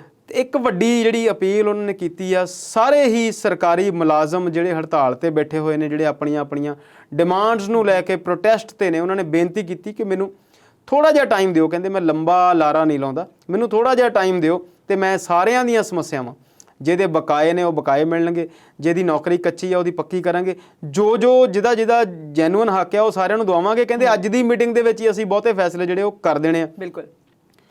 ਤੇ ਉਹਨਾਂ ਨੇ ਅਪੀਲ ਕੀਤੀ ਬਹੁਤ ਸਖਤ, ਬਹੁਤ ਨਿਮਰ ਹੋ ਕੇ, ਦੋ ਵਾਰੀ ਇਹ ਗੱਲ ਉਹਨਾਂ ਨੇ ਕਹੀ ਕਿ ਸਾਰੇ ਜਿਹੜੇ ਹੜਤਾਲ ਆ ਉਹ ਤੋਂ ਵਾਪਸ ਆ ਜਾਓ। ਬਿਲਕੁਲ। ਤੇ ਮੈਂ ਕੋਸ਼ਿਸ਼ ਨਹੀਂ ਕਰੂੰਗਾ ਕਿ ਮੈਂ ਅੱਜ ਹੀ ਤੁਹਾਡੇ ਜਿਹੜੇ ਸਾਰੇ ਮਸਲੇ ਆ ਉਹ ਹੱਲ ਕਰ ਦੇਣੇ ਆ ਜੀ। ਤੇ ਉਹਨਾਂ ਨੇ ਅੱਜ ਹੀ ਕੈਬਨਿਟ ਦੀ ਮੀਟਿੰਗ ਦੀ ਗੱਲ ਕੀਤੀ ਆ ਤੇ ਕੈਬਨਿਟ ਦੀ ਜੇ ਮੀਟਿੰਗ ਅੱਜ ਕਰਦੇ ਇਟ ਮੀਨਸ ਕੈਬਨਿਟ ਦਾ ਗਠਨ ਵੀ ਅੱਜ ਹੀ ਹੋ ਜਾਏਗਾ। ਹੁਣ ਇਹ ਵੀ ਦੇਖਣਾ ਬਣੂਗਾ ਕਿ ਕੈਬਨਿਟ ਦਾ ਗਠਨ ਜਿਹੜਾ ਉਹ ਇਹਨਾਂ ਨੇ ਕਰਨਾ ਹੈ ਕਿ ਉਹਦੇ ਲਈ ਫਿਰ ਕਾਂਗਰਸ ਵਾਲੇ ਸਟਾਈਲ ਦੇ ਵਿੱਚ 2 ਦਿਨ ਹੋਰ ਲੱਗਣੇ ਨੇ। ਕਿਹਨੂੰ ਕਿਹੜੀ ਮਿਨਿਸਟਰੀ ਮਿਲੇਗੀ, ਕਿਹਨੂੰ ਲਿਆ ਜਾਵੇਗਾ, ਪਹਿਲਿਆਂ ਚੋਂ ਹੀ ਬੰਦੇ ਸਾਰੇ ਲੈ ਲਏ ਜਾਣਗੇ ਜਾਂ ਇੱਥੇ ਵੀ ਫਿਰ ਖੇਮਿਆਂ ਦਾ ਧਿਆਨ ਰੱਖਿਆ ਜਾਵੇਗਾ ਜਾਂ ਫਿਰ ਬਿਲਕੁਲ ਜਾਂ ਗੁਜਰਾਤ ਵਾਂਗੂ ਫਿਰ ਸਾਰੇ ਜਿਹੜੇ ਆ ਨਵੇਂ ਆ ਜਾਣਗੇ। ਸੋ ਉਹਨਾਂ ਦਾ ਜਿਹੜਾ ਪਹਿਲੀ ਪ੍ਰੈਸ ਕਾਨਫਰੰਸ ਸੀ, ਪਰ ਹਾਂ ਉਹ ਦੂਸਰੀ ਗੱਲ ਫਿਰ ਦੁਬਾਰਾ ਉੱਥੇ ਹੋਣੇ ਆ ਕਿ ਉਹਨਾਂ ਨੇ ਪ੍ਰੈਸ ਦੇ ਜਵਾਬ ਨਹੀਂ ਦਿੱਤੇ। ਉਹਨਾਂ ਨੇ ਕਿਹਾ ਕਿ ਅੱਜ ਦੇ ਦਿਨ ਤੁਸੀਂ ਮੇਰਾ ਵਰਜਨ ਲੈ ਲਓ, ਅੱਜ ਦਾ ਦਿਨ ਮੇਰੀ ਗੱਲ ਸੁਣ ਲਓ, ਕੱਲ ਤੋਂ ਆਪਾਂ ਤੁਹਾਨੂੰ ਪ੍ਰੈਸ ਕਾਨਫਰੰਸ ਵੀ ਕਰਾਂਗੇ, ਤੁਹਾਡੇ ਸਾਰੇ ਸਵਾਲਾਂ ਦੇ ਜਿਹੜੇ ਆ ਜਵਾਬ ਵੀ ਦੇਵਾਂਗੇ। ਸੋ ਪਹਿਲਾ ਭਾਸ਼ਣ ਸੀ, ਪਹਿਲੀ ਗੱਲਬਾਤ ਸੀ, ਚੰਗੀ ਗੱਲ ਲੱਗੀ ਜੇਕਰ ਉਹ ਇਸੇ ਇਮਾਨਦਾਰੀ ਦੇ ਨਾਲ ਫਿਰ ਉਹਨਾਂ ਨੇ ਨਾਲ ਦੀ ਨਾਲ ਉਹਨਾਂ ਨੇ ਰਾਹੁਲ ਗਾਂਧੀ ਦਾ, ਸੋਨੀਆ ਗਾਂਧੀ ਦਾ, ਕੈਪਟਨ ਅਮਰਿੰਦਰ ਸਿੰਘ ਦਾ, ਨਵਜੋਤ ਸਿੰਘ ਸਿੱਧੂ ਦਾ, ਰੰਧਾਵਾ ਜੀ ਦਾ ਤੇ ਸਾਰੀ ਕਾਂਗਰਸ ਹਾਈ ਕਮਾਂਡ ਦਾ ਬਹੁਤ ਸ਼ੁਕਰਾਨਾ ਕੀਤਾ। ਆਪਣੇ ਹਲਕੇ ਦੇ ਲੋਕਾਂ ਦੀ ਗੱਲ ਵੀ ਕੀਤੀ, ਗੁਰੂ ਸਾਹਿਬ ਦਾ ਵੀ ਸ਼ੁਕਰਾਨਾ ਕੀਤਾ, ਆਪਣੀ ਧਰਤੀ ਦੇ ਸੰਘਰਸ਼ ਦੀ ਗੱਲ ਵੀ ਉਹਨਾਂ ਨੇ ਕੀਤੀ ਕਿ ਚਮਕੌਰ ਸਾਹਿਬ ਜਿਹੜੀ ਆ ਉਹ ਗੜੀ ਸੀ, ਉਹਦੀਆਂ ਸਾਰੀਆਂ ਗੱਲਾਂ ਬਾਤਾਂ ਵੀ ਉਹਨਾਂ ਨੇ ਕੀਤੀਆਂ। ਫਿਰ ਉਹ ਦੂਸਰੀ ਗੱਲ ਫਿਰ ਜਦੋਂ ਉਹਨਾਂ ਨੇ ਗੁਰਬਾਣੀ ਦੀਆਂ 2 ਲਾਈਨਾਂ ਬੋਲੀਆਂ ਤੇ ਕਿਸੇ ਨੇ ਉਹਨਾਂ ਨੂੰ ਕਰੈਕਟ ਕੀਤਾ, ਫਿਰ ਉਹਨਾਂ ਨੇ ਮਾਫੀ ਵੀ ਮੰਗੀ ਕਿ ਪ੍ਰੈਸ ਵਾਲਿਆਂ ਤੋਂ ਵੀ ਮਾਫੀ ਮੰਗੀ ਕਿ ਜੇ ਮੇਰੇ ਤੋਂ ਕੁਝ ਗਲਤ ਬੋਲਿਆ ਜਾਵੇ, ਮੈਂ ਅੱਜ ਭਾਵਨਾਤਮਕ ਹਾਂ ਤੇ ਤੁਸੀਂ ਇਹਨੂੰ ਇਦਾਂ ਨਾ ਸਮਝਿਓ ਕਿ ਮੈਂ ਗਲਤ ਉਚਾਰਨ ਕਰ ਰਿਹਾ, ਮੁੱਦਾ ਨਾ ਬਣਾ ਲੈਣਾ। ਬਿਲਕੁਲ ਜੀ ਸ਼ਰਮਾ ਜੀ, ਪੰਜਾਬ ਦੀ ਰਾਜਨੀਤੀ ਦੀ ਗੱਲ ਤਾਂ ਅਸੀਂ ਕਰ ਰਹੇ ਹਾਂ, ਬਹੁਤ ਵੱਡੇ ਵਾਅਦੇ ਵੀ ਹੋ ਰਹੇ ਨੇ, ਪਰ ਆਮ ਆਦਮੀ ਪਾਰਟੀ ਨੇ ਵੀ ਕੁਝ ਵਾਅਦੇ ਕਰ ਦਿੱਤੇ ਨੇ, ਪਰ ਜਾਣਾਂਗੇ ਬ੍ਰੇਕ ਤੋਂ ਬਾਅਦ।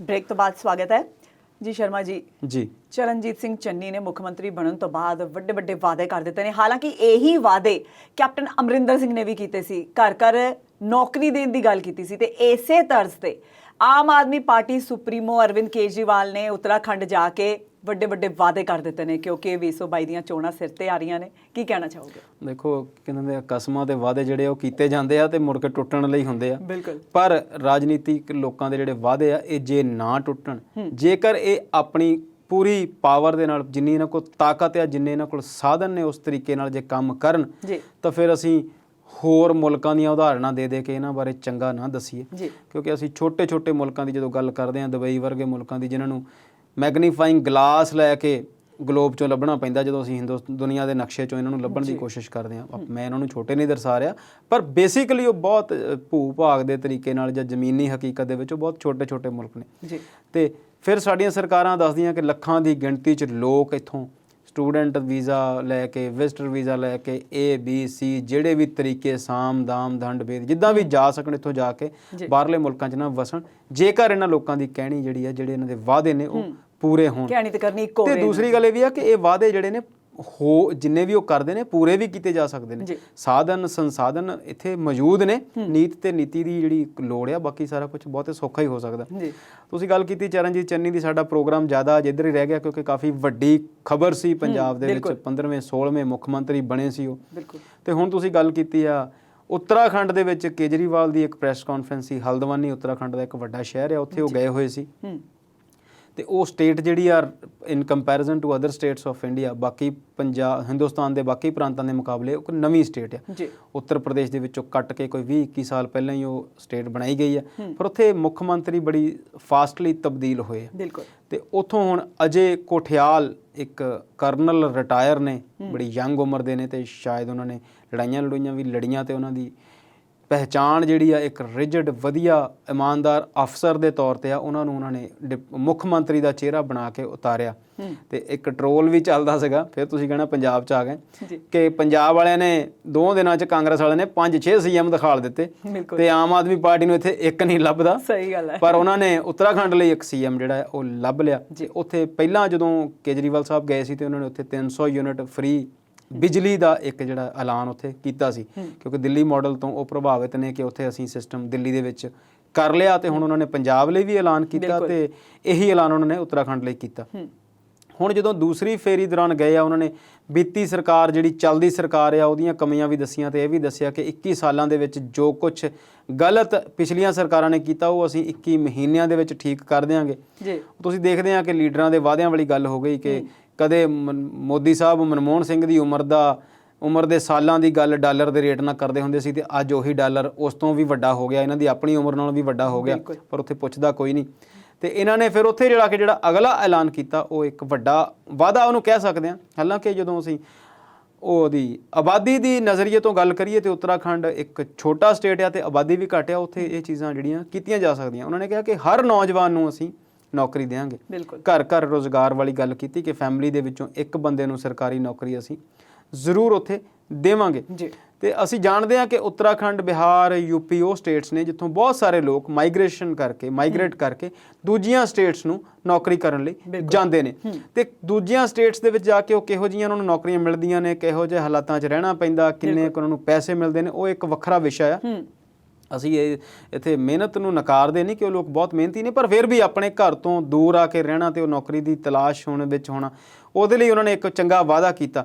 ਨਾਲ ਦੀ ਨਾਲ ਉਹਨਾਂ ਨੇ ਕਿਹਾ ਕਿ ਜੇ ਅਸੀਂ ਇਹ ਨੌਕਰੀ ਨਾ ਦੇ ਸਕੇ ਤੇ 5000 ਰੁਪਇਆ ਅਸੀਂ ਬੇਰੁਜ਼ਗਾਰੀ ਭੱਤਾ ਦੇਵਾਂਗੇ ਜਦ ਤੱਕ ਇਹ ਨੌਕਰੀ ਅਸੀਂ ਨਹੀਂ ਦੇ ਸਕਦੇ।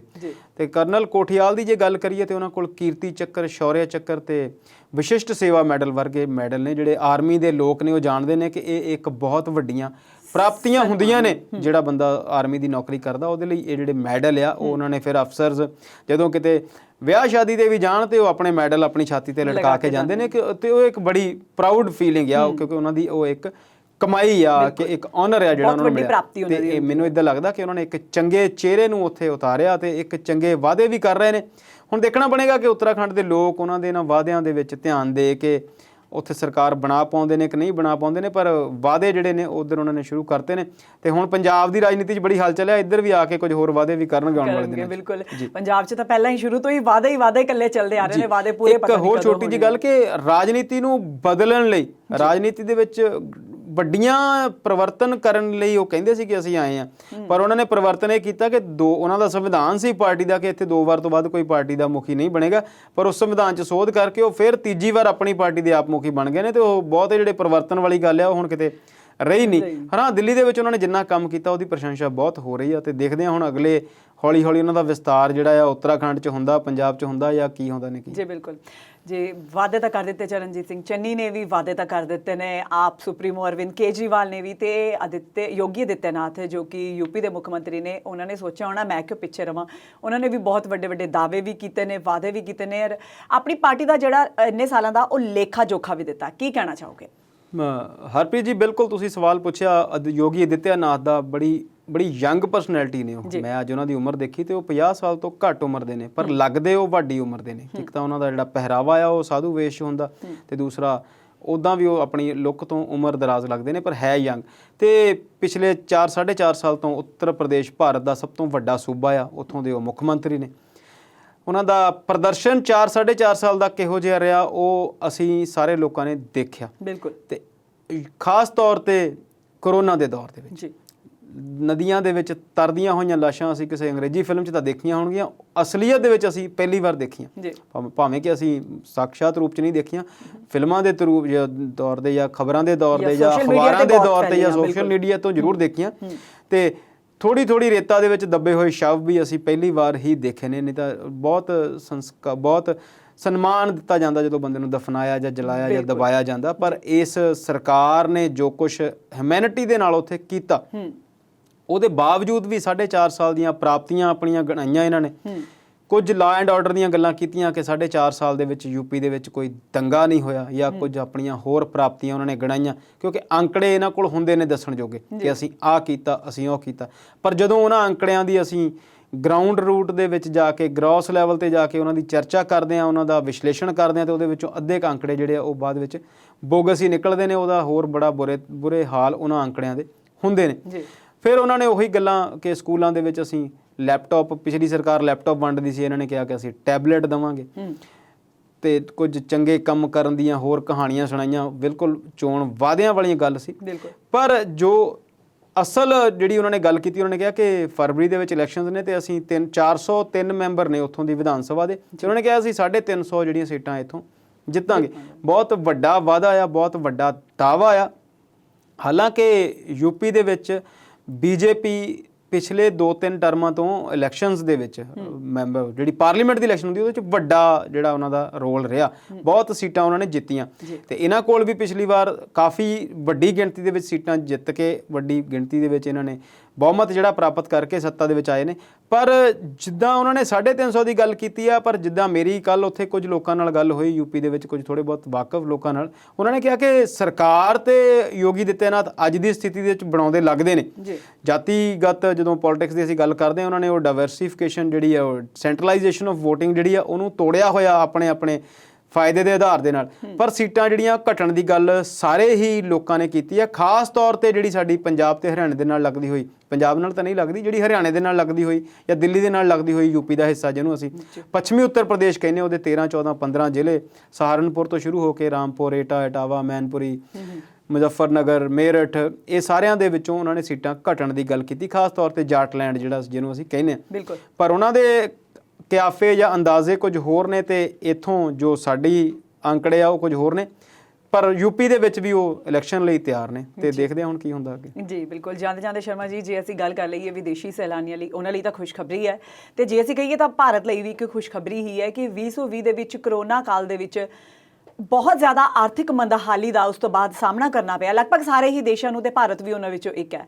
ਤੇ ਹੁਣ ਭਾਰਤ ਵੱਲੋਂ ਇਹ ਫੈਸਲਾ ਕੀਤਾ ਗਿਆ ਹੈ ਕਿ ਵਿਦੇਸ਼ੀ ਸੈਲਾਨੀਆਂ ਦੇ ਲਈ ਉਹ ਬਾਰਡਰਸ ਖੋਲ ਦਿੱਤੇ ਜਾਣਗੇ। ਕੀ ਕਹਿਣਾ ਚਾਹੋਗੇ? ਬਿਲਕੁਲ ਹਰਪ੍ਰੀਤ ਜੀ, ਕੋਵਿਡ ਨੇ ਦੁਨੀਆ ਨੂੰ ਰੋਕ ਦਿੱਤਾ ਸੀਗਾ, ਉਹਦੇ ਵਿੱਚ ਬਹੁਤ ਸਾਰੀਆਂ ਚੇਂਜਸ ਆਈਆਂ ਤੇ ਹੁਣ ਤੁਸੀਂ ਦੱਸਣਾ ਕਿ ਪ੍ਰੋਗਰਾਮ 'ਚ ਟਾਈਮ ਵੀ ਤੁਹਾਡੇ ਕੋਲ ਘੱਟ ਆ। ਟੂਰਿਜ਼ਮ ਜਿਹੜਾ ਆ ਉਹ ਸਾਰੀ ਦੁਨੀਆ ਲਈ ਇੱਕ ਵੱਡੀ ਇੰਡਸਟਰੀ ਆ। ਸਰਕਾਰਾਂ ਦੀ ਜਿਹੜੀ ਆਰਥਿਕਤਾ ਆ ਉਹਦੇ ਤੇ ਉਹਦਾ ਵੱਡਾ ਫਰਕ ਪੈਂਦਾ ਤੇ ਭਾਰਤ ਵਰਗਾ ਦੇਸ਼ ਜਿੱਥੋਂ ਬਹੁਤ ਸਾਰੇ ਲੋਕ ਆਲਰੇਡੀ ਬਾਹਰ ਗਏ ਹੋਏ ਨੇ ਤੇ ਜਦੋਂ ਉਹ ਉੱਥੇ ਜਾ ਕੇ ਸੈਟਲ ਹੋ ਜਾਂਦੇ ਨੇ, ਫਿਰ ਉਹਨਾਂ ਨੂੰ ਆਪਣੇ ਮੁਲਕ ਵਿੱਚ ਆਉਣ ਲਈ ਵਿਜ਼ਟਰ ਵੀਜ਼ਾ ਹੀ ਲੈਣਾ ਪੈਂਦਾ ਜਾਂ ਟੂਰਿਸਟ ਵੀਜ਼ਾ ਜਿਹੜਾ ਉਹ ਲੈਣਾ ਪੈਂਦਾ। ਤੇ ਕੋਵਿਡ ਦੇ ਦੌਰਾਨ ਉਹ ਬੰਦ ਸੀ, ਪਰ ਜਿੱਦਾਂ ਜਨਵਰੀ 16-17 ਤੋਂ ਇੰਜੈਕਸ਼ਨ ਲੱਗਣੇ ਸ਼ੁਰੂ ਹੋਏ ਤੇ ਫਿਰ ਲੱਗਦਾ ਸੀਗਾ ਕਿ ਜਿਹੜੀ ਇੰਜੈਕਸ਼ਨ ਜਦੋਂ ਲੱਗ ਜਾਣਗੇ ਫਿਰ ਹੀ ਜਿਹੜਾ ਵੀਜ਼ਾ ਪ੍ਰੋਸੈਸ ਆ ਉਹ ਸ਼ੁਰੂ ਹੋਣੇ ਆ। ਹੁਣ ਕੱਲ੍ਹ ਦੀ ਇਹ ਖਬਰ ਆ ਰਹੀ ਆ ਕਿ ਛੇਤੀ ਹੀ ਭਾਰਤ ਸਰਕਾਰ ਕੋਈ ਅਜਿਹਾ ਐਲਾਨ ਕਰੇਗੀ ਜਿਹਦੇ ਨਾਲ ਜਿਹੜੇ ਆ ਵਿਜ਼ਟਰ ਵੀਜ਼ਾਸ ਜਿਹੜੇ ਆ, ਜਾਂ ਤੁਸੀਂ ਕਹਿ ਰਹੇ ਹੋ ਟੂਰਿਸਟ ਵੀਜ਼ਾ, ਜਾਂ ਬਾਹਰਲੇ ਜਿਹੜੇ ਲੋਕ ਨੇ ਉਹ ਸਾਡੇ ਮੁਲਕ 'ਚ ਆ ਸਕਣਗੇ। 2-3 ਚੀਜ਼ਾਂ ਨੇ ਜਦੋਂ ਅਸੀਂ ਪੰਜਾਬ 'ਚ ਬੈਠ ਕੇ ਦੇਖਦੇ ਹਾਂ। ਇੱਕ ਤਾਂ ਰਿਲੀਜੀਅਸ ਟੂਰਿਜ਼ਮ ਜਿਹੜਾ ਧਾਰਮਿਕ ਤੌਰ ਤੇ ਸਾਡੇ ਲੋਕ ਇੱਥੇ ਬਹੁਤ ਆਉਂਦੇ ਨੇ। ਜੇ ਸਿੱਖ ਨੇ ਤੇ ਪੰਜਾਬ ਦੇ ਵਿੱਚ ਸ਼੍ਰੀ ਹਰਿਮੰਦਰ ਸਾਹਿਬ ਤੇ ਹੋਰ ਤਖਤਾਂ ਦੀ ਯਾਤਰਾ ਲਈ ਆਉਂਦੇ ਨੇ, ਆਪਣਾ ਅਕੀਦਾ ਉਹਨਾਂ ਨੇ ਭੇਂਟ ਕਰਨਾ ਹੈ। ਜੇ ਹਿੰਦੂ ਵੀ ਨੇ ਤਾਂ ਤਦ ਵੀ ਉਹ ਭਾਰਤ ਦੇ ਵੱਖ-ਵੱਖ ਪ੍ਰਾਂਤਾਂ ਲਈ ਆਉਂਦੇ ਨੇ। ਟੂਰਿਜ਼ਮ, ਪਿਓਰ ਟੂਰਿਜ਼ਮ ਜਿਹੜਾ ਆ, ਘੁੰਮਣ ਫਿਰਨ ਦੇ ਨਜ਼ਰੀਏ ਤੋਂ ਵੀ ਭਾਰਤ ਵਿੱਚ ਬਹੁਤ ਰਮਣੀਕ ਸਥਾਨ ਨੇ, ਬਹੁਤ ਵੱਡੇ ਵੱਡੇ ਸਥਾਨ ਨੇ। ਅਜੰਤਾ ਅਲੋਰਾ ਹੈ, ਤੁਹਾਡੇ ਪਹਾੜ ਨੇ, ਜੰਮੂ ਕਸ਼ਮੀਰ ਹੈ, ਆਗਰਾ ਹੈ, ਦਿੱਲੀ ਹੈ, ਬਹੁਤ ਸਾਰੇ ਲੋਕ ਆਉਂਦੇ ਨੇ। ਤੇ ਇਹਦੇ ਨਾਲ ਦੀ ਨਾਲ ਮੈਡੀਕਲ ਟੂਰਿਜ਼ਮ ਦੇ ਵਿੱਚ ਵੀ ਹੈ, ਸਰਕਾਰ ਦੇ ਉੱਤੇ ਉਹਦਾ ਬੜਾ ਵੱਡਾ ਪ੍ਰਭਾਵ ਪੈਂਦਾ। ਤੇ ਜਦੋਂ ਬਾਹਰਲੇ ਲੋਕ ਇੱਥੇ ਆਉਣਗੇ ਤੇ ਉਹ ਇੱਥੇ ਘੁੰਮਣਗੇ ਤੇ ਜਿਹੜਾ ਇੱਕ ਮਾਹੌਲ ਆ ਉਦੋਂ ਕੋਵਿਡ ਤੋਂ ਇਹਨੂੰ ਪਾਰ ਪਾਉਣ ਦੀ ਗੱਲ ਵੀ ਸਮਝ ਹੀ ਲੈਂਦੀ ਆ। ਤੇ ਟੀਕਿਆਂ ਦੇ ਜਦੋਂ ਅੰਕੜਿਆਂ ਦੀ ਗੱਲ ਕਰਦੇ ਆ ਕਰੋਨਾ ਦੇ ਦੌਰਾਨ, ਤੇ ਸਰਕਾਰ ਇਹ ਦਾਅਵਾ ਕਰ ਰਹੀ ਆ ਕਿ 80 ਕਰੋੜ ਦੇ ਨੇੜੇ ਤੇੜੇ ਅਸੀਂ ਜਿਹੜੇ ਟੀਕੇ ਆ ਉਹ ਲਾ ਦਿੱਤੇ ਨੇ। ਉਹਦੇ 'ਚ ਬਹੁਤੀਆਂ ਹਾਲਾਂਕਿ ਸਿੰਗਲ ਡੋਜ਼ ਹੀ ਨੇ, ਪਰ ਫਿਰ ਵੀ ਸਰਕਾਰ ਹੁਣ ਲੱਗਦਾ ਕਿ ਬੜੀ ਤੇਜ਼ੀ ਦੇ ਨਾਲ ਇਸ ਵਿਸ਼ੇ 'ਚ ਅੱਗੇ ਵੱਧ ਰਹੀ ਆ। ਤੇ ਜੇ ਲੋਕਾਂ ਨੂੰ ਭਾਰਤ ਆਉਣ ਦੀ ਖੁੱਲ੍ਹ ਮਿਲਦੀ ਆ ਤੇ ਇੱਕ ਚੰਗੀ ਗੱਲ ਆ, ਟੂਰਿਜ਼ਮ ਦਾ ਡਿਵੈਲਪਮੈਂਟ ਹੋਣੀ ਚਾਹੀਦੀ ਆ। ਮੁੜੇ ਮੌਸਮ ਵੀ ਹਿੰਦੁਸਤਾਨ ਦਾ ਜਿਹੜਾ ਹੈ ਗਰਮੀ ਤੋਂ ਨਿਜਾਤ ਹੋ ਚੁੱਕੀ ਆ ਤੇ ਚੰਗਾ ਆ ਰਿਹਾ। ਜੀ ਸ਼ਰਮਾ ਜੀ, ਬਹੁਤ ਵਧੀਆ ਗੱਲ ਹੋਏਗੀ ਜੇ ਭਾਰਤ ਦੇ ਲੋਕ ਵੀ ਬਾਹਰ ਜਾ ਸਕਦੇ ਨੇ ਤੇ ਬਾਹਰ ਦੇ ਜਿਹੜੇ ਲੋਕ ਹੈ ਸੈਲਾਨੀ ਆ ਕੇ ਭਾਰਤ ਦੇ ਵਿੱਚ ਤੇ ਉਹ ਭਾਰਤ ਦੀ ਆਰਥਿਕਤਾ ਨੂੰ ਹੁਲਾਰਾ ਦੇਣਗੇ। ਤੇ ਸ਼ਰਮਾ ਜੀ, ਤੁਸੀਂ ਸਟੂਡੀਓ ਵਿੱਚ ਆਏ, ਸਾਡੇ ਦਰਸ਼ਕਾਂ ਨਾਲ ਗੱਲਬਾਤ ਕੀਤੀ, ਆਪਣੇ ਵਿਚਾਰ ਸਾਂਝੇ ਕੀਤੇ, ਇਹਦੇ ਲਈ ਤੁਹਾਡਾ ਬਹੁਤ-ਬਹੁਤ ਸ਼ੁਕਰੀਆ। ਸ਼ੁਕਰੀਆ ਹਰਪ੍ਰੀਤ ਜੀ। ਸੋ ਇਹ ਸੀ ਅੱਜ ਦਾ ਪ੍ਰੋਗਰਾਮ ਵਿਚਾਰ ਚਰਚਾ। ਨਵੇਂ ਵਿਚਾਰਾਂ ਤੇ ਨਵੀਂ ਚਰਚਾ ਲੈ ਕੇ ਫਿਰ ਤੋਂ ਹਾਜ਼ਰ ਹੋਵਾਂਗੇ। ਤਦ ਤੱਕ ਲਈ ਆਗਿਆ ਦਿਓ। ਸਤਿ ਸ਼੍ਰੀ ਅਕਾਲ।